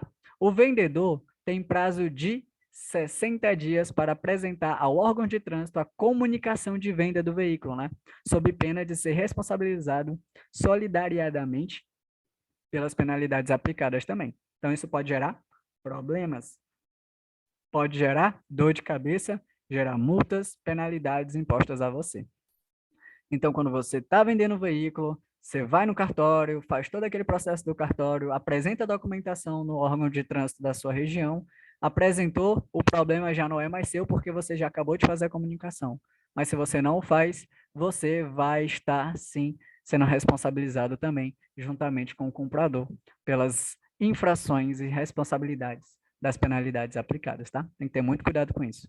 Quem compra 30 dias para fazer ali todas as atribuições necessárias, e para quem vende, 60 dias para se apresentar ali e comunicar sobre a venda do veículo. Bom, o veículo, pessoal, quanto à sua identificação, pode ocorrer de duas maneiras, tá? De maneira externa, que é através das placas dianteiras e traseiras, das motocicletas, motonetas e ciclomotores apenas de placas traseiras, né, como a gente sabe, contendo ali películas retroreflectivas, entre outros dispositivos de sinalização auxiliar, né? E os veículos, né, aos automóveis aí, tanto de placas dianteiras e traseiras, né? Então, essa é o modo de identificação externa. E a interna? A interna é através da numeração do chassi. É obrigatória, pessoal. Se está ilegível a numeração do chassi, está incorreta, foi raspada, isso gera infração. E a gente vai ver que infração é essa. Então, é obrigatória, tá? A numeração aí do chassi ou monobloco. E o que é o chassi? Pessoal, o chassi nada mais é do que uma longarina metálica que comporta toda a cabine do veículo. Aquela estrutura, é como se fosse a estrutura óssea do veículo ali, em metal. E lá vai estar o número do chassi, né? O número de série dele, que é o monobloco. Ou pode ser integrado, né? Então, o que, que ele diz aqui no artigo 230, né? No inciso 1º do CTB? Ele diz o seguinte, ó. Conduzir o veículo com o lacre, a inscrição do chassi, o selo, a placa ou qualquer outro elemento de identificação violado ou falsificado, isso vale tanto para um modo externo e interno, né? É infração de natureza gravíssima. Então, você vai pegar 7 pontos no prontuário e vai gerar multa para o condutor. A multa no valor de R$ 293,47. Gera também o que a gente chama de medida administrativa. Pessoal, o que é a medida administrativa? Pessoal, a penalidade é aplicada pela autoridade de trânsito, tá?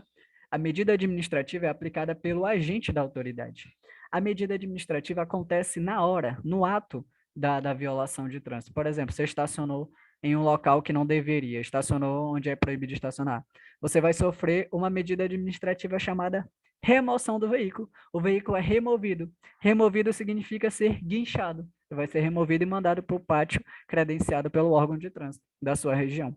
Então, ó, gera essa medida aí, que é feita na hora, no ato da fiscalização, né? Onde a finalidade da medida administrativa é simplesmente coibir que o condutor continue dirigindo sob irregularidade. Então, gera a remoção. Remoção, lembra, remover é guinchar, é retirar, tá? É uma medida administrativa. Lá em infrações a gente vai ver penalidades e medidas administrativas e entender cada uma. Mas é isso que acontece. O veículo vai ser automaticamente removido, guinchado, levado. Você vai ficar só olhando ele ser levado. Então, placas, né, que é a maneira de identificação externa, não pode estar de forma alguma falsificada, alterada, né, em desacordo com as normas, bem como a numeração do chassi, que é uma forma interna de verificação do veículo, tá? Segundo o artigo 230, inciso 1º aí, do Código de Trânsito Brasileiro. Ok? Pessoal, ele diz aqui, ó, as placas que possuírem tecnologia que permite a identificação do veículo são dispensadas do lacre. As placas que possuírem tecnologia que permite a identificação do veículo são dispensadas, né, do lacre. Então, tem placas aí, pessoal, que tem uma tecnologia, né, que automaticamente já permite a identificação do veículo. Em cidades grandes aí, é feita fiscalizações rápidas aí com aparelhos eletrônicos bem mais sofisticados. Isso aí vai estar no artigo 115, no parágrafo 9 do Código de Trânsito Brasileiro, né? Então, as placas que possuírem tecnologia que permita a identificação dos veículos são dispensados o lacrezinho aí das placas. Bom, veículo quanto à sua classificação. Pessoal, vocês sabiam que existe a classificação dos veículos? E a gente vai ver isso aqui. Deixa eu ver se dá tempo de ver tudo isso. Um momento. Os veículos, tá, pessoal?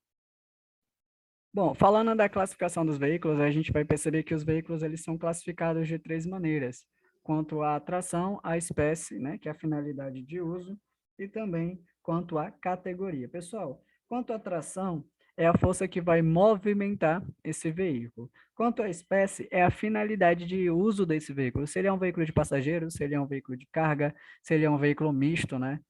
Se ele é um veículo aí de um veículo de natureza especial, um veículo né, de coleção, enfim, quanto a essa classificação, né, a finalidade de uso. E quanto à categoria, está ligado diretamente à identificação, né, das placas, está ligado ao proprietário e identificação das placas. Então, vamos ver aqui umas coisas interessantes, ó. Os veículos podem ser classificados quanto à tração, quanto à espécie e quanto à categoria. Se perguntar, os veículos são classificados de que maneira? Quanto à tração, e a tração é o quê? A força que vai movimentar o veículo. A espécie é a finalidade de uso daquele veículo. Para que aquele veículo está sendo usado? De que maneira está sendo usado? E a categoria está ligada diretamente ao proprietário e diretamente às placas do veículo, né? Se ele é categoria particular, se ele é de natureza de aluguel, de aprendizagem, se ele é de colecionador, se ele é de representação diplomática, enfim. A gente vai ver isso aí. Quanto à tração, a gente tem 5 tipos. Inclusive, tem um macete, tá? Que é T5, ó. T5. Veículos quanto à tração, temos 5, ó. Tração animal, reboque, semi-reboque, automotor, propulsão humana e elétrico. Quanto à tração, temos 5. Tração animal, reboque ou semi-reboque, automotor, propulsão humana e elétrico. Então, o macete é T5, ó. São 5 tipos quanto à tração, T5. Quanto à espécie, pessoal, a gente vai perceber que também tem um macete, mas vamos olhar aqui, ó. Pode ser de passageiros, de carga, pode ser misto. O que é um veículo misto? O veículo misto é um veículo que tem dupla finalidade. É um veículo que é tanto transporte de carga quanto transporte de passageiros no mesmo compartimento. Ele tem dupla finalidade. Pode ser uma caminhoneta ou um utilitário, caminhoneta ou alguns utilitários. A gente tem um exemplo aí, por exemplo, um SW4. Um SW4 é um veículo misto. Ele é um veículo tanto de carga quanto de passageiros no mesmo compartimento. Pode ser, ele tem essa dupla finalidade. A gente vai ver isso bonitinho. O macete aqui, pessoal, ó, a gente percebe aqui, ó, que temos passageiro, carga, misto, de competição, de tração especial e de coleção. O macete é E7. E de espécie, que são 7 tipos. Quanto à categoria, também vai ser 5, né? Então, o macete vai ser C5. Quais são? Oficial, representação diplomática, pode ser de aluguel, pode ser de natureza particular ou de aprendizagem. Tá? Então, tá aí. Então, só para reforçar, pessoal, a classificação dos veículos podem ser quanto à tração, força que movimenta o veículo, quanto à espécie, que é a finalidade de uso, e a categoria está ligada ao proprietário, diretamente ligada às placas. E aqui a gente pode ver os macetes, né? T5, E7 e C5, tá? É muito importante. O que mais a gente vai ver aqui? Que quanto à tração é a força que movimenta. São 5 tipos: automotor, elétrico, de propulsão humana, de tração animal, reboque ou semi-reboque. Quanto à espécie, E7, de passageiro, de carga, o misto, de competição, de tração e o especial, e o de coleção. Aqui a gente tem alguma imagem exemplificando alguns veículos de naturezas especiais, que é a finalidade de uso. Temos aí um carro da Polícia Militar, né, o carro do Combom, do Corpo de Bombeiros, de uma ambulância, ou de outro tipo de veículo que tem ali e exerce algum tipo de finalidade específica, né?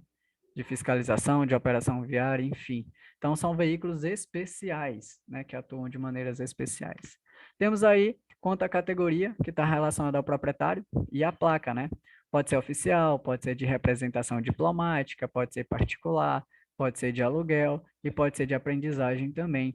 Então, tá aí, ó, para não esquecer, aquela tabela que a gente viu agora há pouco. E a gente vai ver aqui, pessoal, ó, os veículos se classificam quanto à tração, tá tudo aí? Mas eu quero que a gente se situe um pouco aqui, ó. Quanto à espécie, que é a finalidade de uso, ele pode ser de passageiros. Exemplifica aí um veículo de passageiro. Pode ser uma bicicleta, uma motocicleta, pode ser um ciclomotor, pode ser um triciclo, um automóvel, um ônibus, um micro-ônibus, pode ser um reboque, pode ser um semi-reboque, pode ser um bonde e até uma charrete. A charrete, pessoal, é um veículo de quanto à tração. Quanto à tração, ele é de propulsão humana. Mas qual é a finalidade de uso dele? De passageiros. Entende? Funciona assim essas ligações entre a classificação dos veículos. A charrete é um veículo de propulsão, pode ser de propulsão animal também, né, de tração animal, dependendo de como está sendo puxada essa charrete. Pode ser de tração animal e a finalidade dele é passageiros. Então, a gente pode ver isso aí. E ele pode ser um veículo de aluguel, né, dependendo de como ele está registrado aí do seu proprietário. Veículos de carga, podemos citar ó, motocicleta, triciclo, caminhão, reboque, semi-reboque, carroça, carro de mão. Pessoal, carro de mão, sim. O carro de mão ele é um veículo de quanta tração? Ele é de propulsão humana. Quanto à espécie, a finalidade de uso? É carga. O carro de mão é um veículo de carga de propulsão humana. Até o carro de mão entra, tá? Tem questões que entra com carro de mão, a gente pensa que é brincadeira, mas ele entra ali sim como a classificação, né, dos veículos. Temos aqui, ó, caminhonete. Pessoal, eu vou falar a diferença da caminhonete para caminhoneta. Tem diferença, e essa diferença é sim abordado em prova. A diferença do carro de mão, da caminhonete, né? Desculpa, da caminhonete com a caminhoneta, tá? Esses dois aqui, ó. Tem diferença da caminhonete para caminhoneta. Inclusive, eu vou mostrar daqui a pouco qual é essa diferença, tá? Então, um veículo misto. O que seria um veículo misto? Um veículo misto é que tem dupla finalidade. Exerce tanto a função de veículo de passageiro e carga no mesmo compartimento. Pode ser uma caminhoneta ou um utilitário, caminhoneta ou utilitário. Tem veículos de competição, de tração, pode ser um caminhão-trator, um trator de rodas, um trator de esteiras, um trator misto, veículos especiais, que a gente viu, ambulância, né, polícia militar, corpo de bombeiros, veículos de coleção. Quanto à categoria, pode ser oficial, missão diplomática, particular, aluguel, aprendizagem, né? Então tem essas finalidades de uso aí, que são bastante interessantes. O que mais a gente vai ver quanto à classificação dos veículos, pessoal? As plaquinhas, observe aí. Pessoal, essas placas que a gente está vendo aqui agora, nesse momento, são as placas antigas, tá? A gente sabe que a partir de 2000, e se eu não me engano, 2019, ou foi 2000, foi 2019, da resolução de 2019, a resolução 780 de 2019, houve uma alteração no modelo das placas, né? As placas agora são no modelo Mercosul, né? No padrão Mercosul. Essas aí são as antigas. Mas, professor, se tem as novas, por que a gente precisa saber das antigas? Porque ainda tem veículos antigos que estão rodando aí nas estradas até hoje, né? Então a gente tem que ver que esses veículos aí, por estarem transitando ainda com essas placas antigas, a gente tem que saber reconhecer e entender quais são suas finalidades. Claro que, ao passar dos anos, né, a tendência é que haja placas só no padrão Mercosul, que é bem mais simples de identificar, né? Então, a gente pode ver aí, ó, a tipologia dos caracteres das placas e os tracejados de fundo. De natureza particular, das antigas, a gente tem aí, ó, tracejado de fundo em cinza, e os caracteres, que são os números e as letras inscritos na cor preta. O aluguel, no item B, o aluguel vermelho e branco com os caracteres. Experiência do fabricante, verde, o tracejado de fundo, e os caracteres em branco. Pessoal, de aprendizagem no item D, né? Estamos vendo aqui, ó, no item D. Branco tracejado de fundo e os caracteres em vermelho, né? Como a gente pode observar. No item E, são veículos de coleção, para quem é colecionador. Tracejado de fundo em preto, cinza os caracteres. Ó, oficiais, tem aí tracejado de fundo em branco os caracteres em preto, né? Como a gente está vendo. Missão diplomática, ó, missão diplomática, corpo consular, organismo internacional, corpo diplomático, organismo consular e internacional e acordo de cooperação internacional, todos esses aqui que tem a letra G, tem a cor azul e o tracejado, né, de fundo azul e os caracteres inscritos em branco. E a gente percebe aqui o de representação diplomática, essa última plaquinha aqui, que é preta com os caracteres em dourado. Pessoal, lá no PDF que eu mandei no grupo, contém todas essas informações. Eu recomendo que vocês leiam lá com mais calma, tá? Aqui a gente está dando uma pincelada rápida para a gente ver nessa tabela aí, né, essas placas antigas, porque para memorizar um pouco essas cores e os caracteres é importante você voltar para ler. Ou assistir essa aula novamente, né, quando eu for enviar. Bom, pessoal, tem aqui as placas no padrão Mercosul, ó. Particular, oficial, olha o que alterou, né? Como mudou. A de aluguel e de aprendizagem virou uma só, que agora é a placa comercial, com tracejado de fundo em branco e os caracteres em vermelho. Perceba que tem aqui a cor azul, né? Como característica o nome do Brasil, a bandeira do Brasil ao lado. Experiência do fabricante, né? Mudou um pouco. Coleção mudou bastante. A diplomática mudou bastante. Só as de autoridades, né? Que é de representações, permaneceu como era, né? Sempre. Então, essas são as placas aí Tenho que saber as duas placas? Sim, tem que saber dos dois modelos, tá? Geralmente, em questões, ele pergunta a do modelo antigo, seguido do seu padrão Mercosul atual. Geralmente é dessa maneira. Pessoal, deixa eu mostrar mais coisas interessantes sobre esse conteúdo. Só um momento. Como, por exemplo, placas de identificação, tá? Tá aí, ó, particular, oficial, de aluguel, aprendizagem, experiência do fabricante, coleção, diplomática e das autoridades. Perceba, né, como tá aí atualmente, né? Cada uma no seu modelo do padrão Mercosul. O que a gente entende é que as DETRANs, em conjunto com as CIRETRANs, que têm essa finalidade de registrar, emplacar veículos, né, e licenciar, elas já estão ali inspecionando, vistoriando quanto às condições da segurança veicular, né, registrando, emplacando e selando as placas agora no novo modelo, no padrão Mercosul. Certo? Então tá aí. Aqui é a resolução 780 de 2019. Então são várias. Então tá aí representando para vocês na tela. Curiosidade, tá? Aqui eu vou representar sobre a questão das dimensões do veículo, sobre as dimensões do veículo, tá? Pessoal, sobre dimensões aqui é curiosidade, tá? Dificilmente vai cair sobre questões envolvendo dimensões, tá bom? Então, a gente tem um comprimento máximo de um veículo simples que chega até 14 metros, comprimento máximo a 14 metros. Veículo articulado, tá? 18,60 metros, um veículo articulado. Um veículo com reboque, 19,80 metros, o comprimento máximo. Veículo cegonha, 22,40 metros, tá? Agora, isso aqui pode cair, tá? A largura máxima ou a altura máxima pode cair. Dificilmente cai, mas se cair, tá aqui. Qual é a largura máxima? 2,60 metros. Altura máxima, 4,40 metros. São curiosidades que a gente aborda. Pessoal, veículos e seus equipamentos obrigatórios. Esse aqui são para os veículos automotores e ônibus elétricos. Vamos ver aqui o que tem que ter de obrigatório. Para-choque, tem que ter retrovisores, tem que ter limpador e lavador de para-brisa, limpador e lavador de para-brisa, para-sol, faróis e faroletes, lanterna traseira, luz de freio, de ré e de placa. A luz de placa é uma película retroreflectiva, né? Um retrorefletor que, quando uma luz incide sobre ela, mesmo que o carro não esteja, né, sob iluminação ou os faróis desligados, ela vai encandecer e facilitar a visualização daquele veículo. Luz indicadora de direção seta, retroreflectores traseiros, que é isso aqui, ó. Está aqui.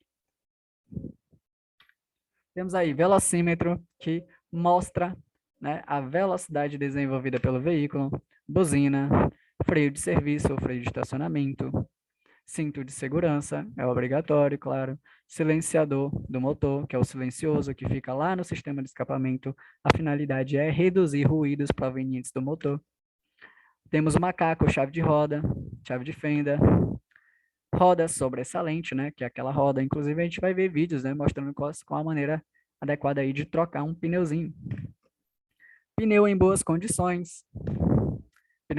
Pessoal, pneu em boa condição é importante demais, né? O pneu, ele ajuda ali a manter a aderência do pneu com o pavimento, com o solo, né? Bom, itens obrigatórios para motocicletas, motonetas e triciclos. Retrovisores, farol, lanterna traseira, luz de freio e de placa, luz indicadora de direção seta, velocímetro, buzina, pneus em boas condições, controle de ruídos do motor, controle de temperatura, né, no sistema de escape, ciclomotor, retrovisores, farol, lanterna traseira, velocímetro, buzina, pneus em boas condições, controle de ruídos do motor.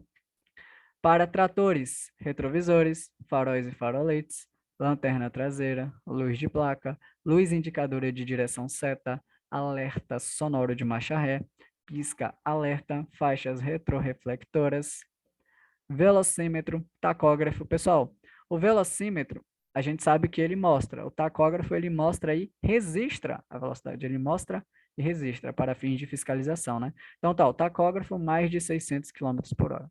Então ele vai, né, verificar se o veículo está a mais de 600 km por hora trafegando para fins de fiscalização. Buzina, cinto de segurança, pneus em boas condições. Reboque e semi-reboque, para-choque traseiro, protetor de roda traseira, lanterna traseira, né? Luz de freio de placa, luz indicadora de direção seta, pneus em boas condições e freio de serviço, que é o freio de estacionamento também. Fique atento aí, deixar um pouco na tela a amostra para a gente ver, ou printem, ou assistam de novo essa aula, né? Para vocês terem bastante noção quanto aos equipamentos e itens obrigatórios. Alguns podem ser citados, pessoal, não se preocupe que não são muitas questões que abordam isso, mas muitas vezes são citados sim.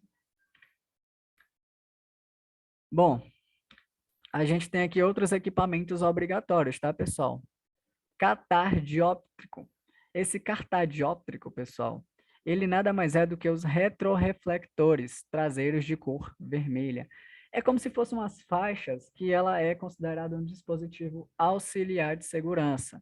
A finalidade desse dispositivo, pessoal, é simplesmente quando uma luz incide nessa faixa, nesse retroreflector, ele encandece, ele facilita a iluminação. Daqui a pouco a gente vai ver um vídeo mostrando isso, ou nas próximas aulas eu mostro como é que funciona, né? Essas películas aí, tá? Que tem que ter nos veículos obrigatoriamente.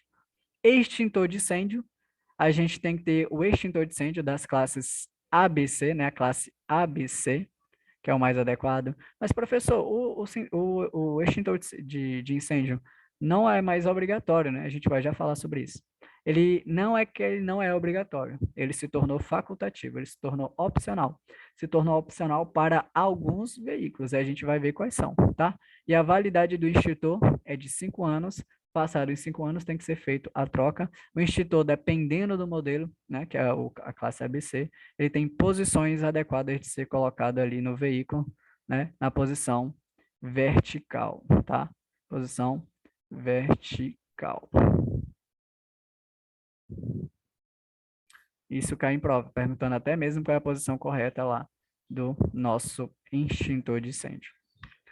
Pessoal, tem que ter tacógrafo. O tacógrafo, a gente já sabe o que é, né?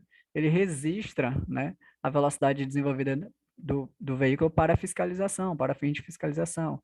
Ele vai estar presente em veículos escolares, veículos coletivos, onde tem mais de 10 lugares, né, onde a carga é mais de 19 toneladas ou 19 mil quilogramas, ou 4.500 quilogramas aqui, né, relacionado à capacidade, né, de carga também do veículo, tá?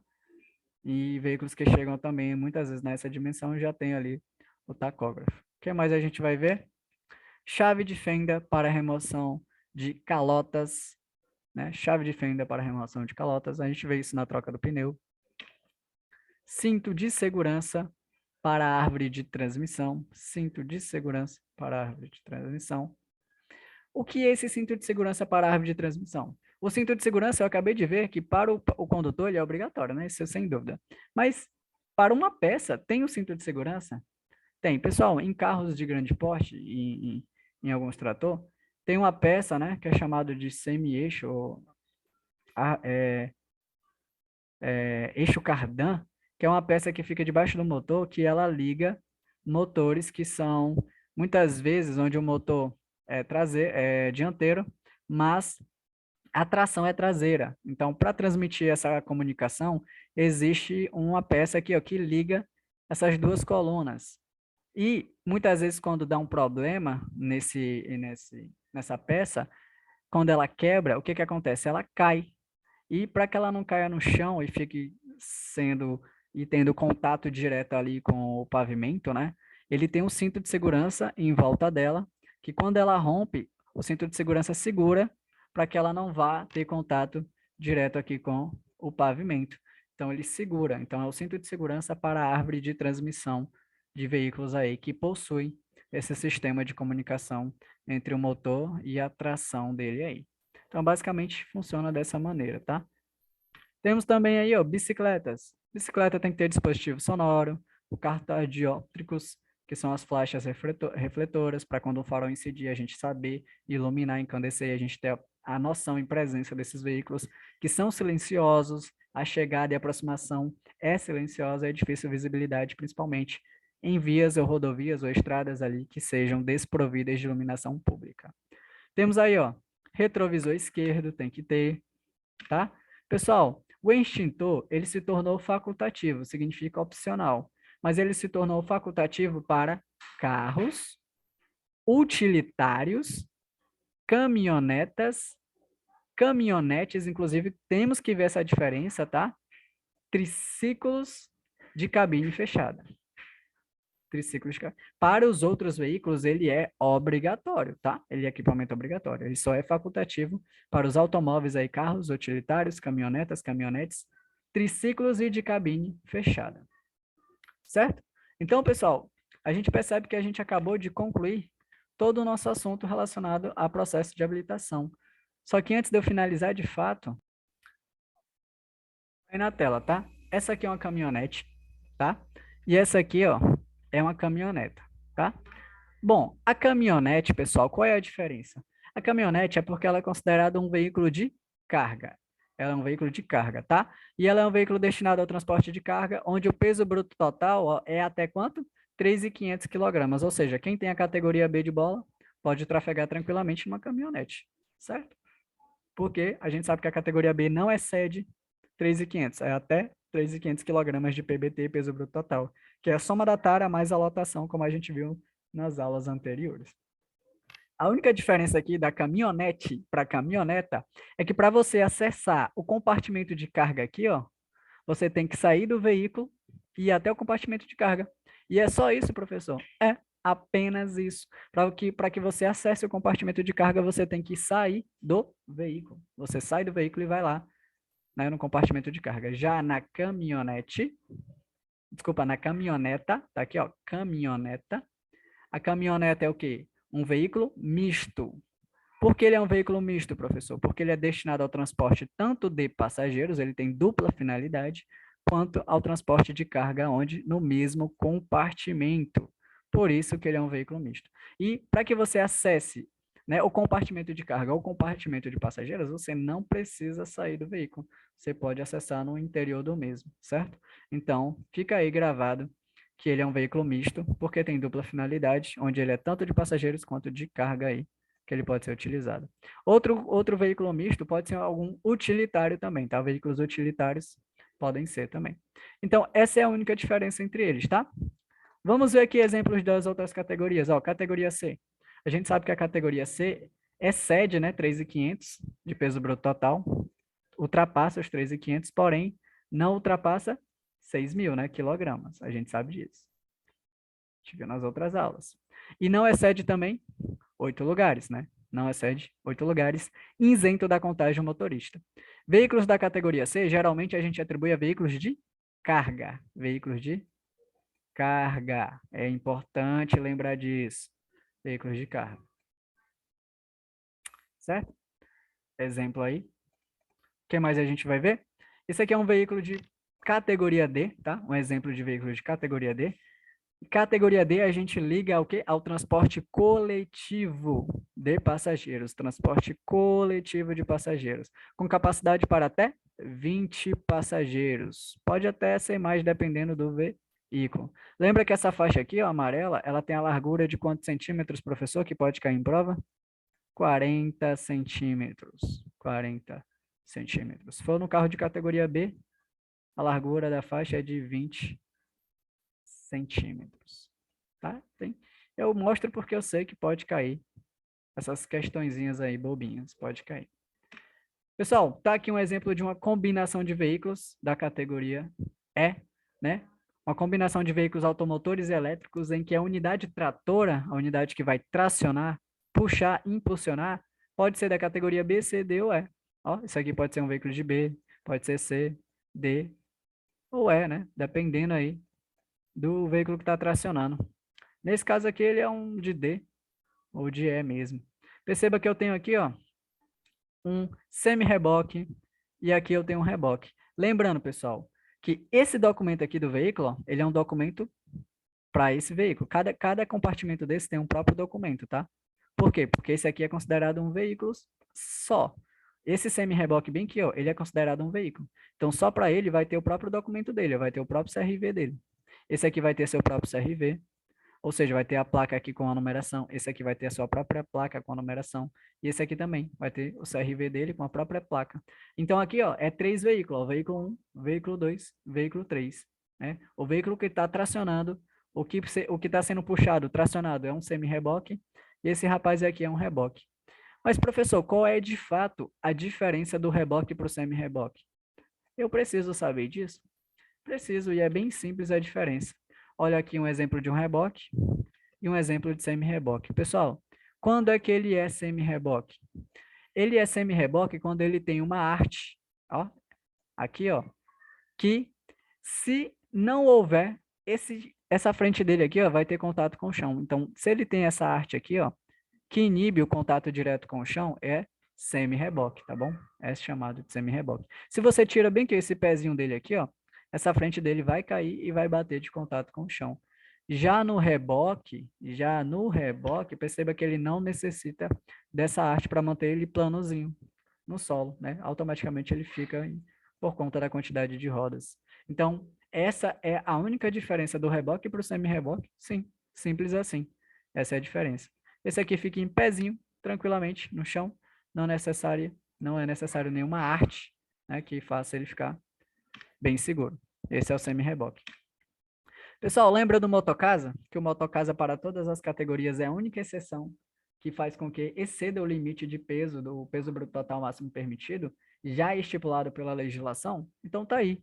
Motocasa, também conhecido como motorhome, ele é um veículo automotor cuja a carroceria seja fechada e é destinada a alojamento, destinada a escritório, comércio ou finalidades análogas. Então grava isso. O motocasa é um veículo automotor cuja a carroceria dele é fechada e destinada a alojamento, escritório, comércio ou finalidades análogas. Olha aqui um trailer, pessoal. O trailer, esse tipo aí, ele é o quê? Ele pode ser semi-reboque ou reboque. Nesse caso aí, ele é semi-reboque, né? Ó. Mas ele pode ser reboque ou semi-reboque. Então, ele pode ser do tipo casa, o trailer.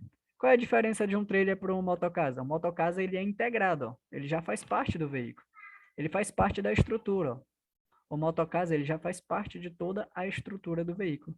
Já o trailer, pessoal, ele é locomovido, né? Ele é como se fosse um reboque ou um semi-reboque. Só que ele pode ser do tipo casa, né? Que é o que a gente está vendo aqui, ó. Que ele pode ser do tipo casa, ele pode ter 2, 4 ou 6 rodas, acoplado ou adaptado à traseira de um automóvel, caminhonete, utilizado em geral em atividades turísticas, como alojamento ou para atividades comerciais. Então é isso, pessoal. Tá? Essa foi a nossa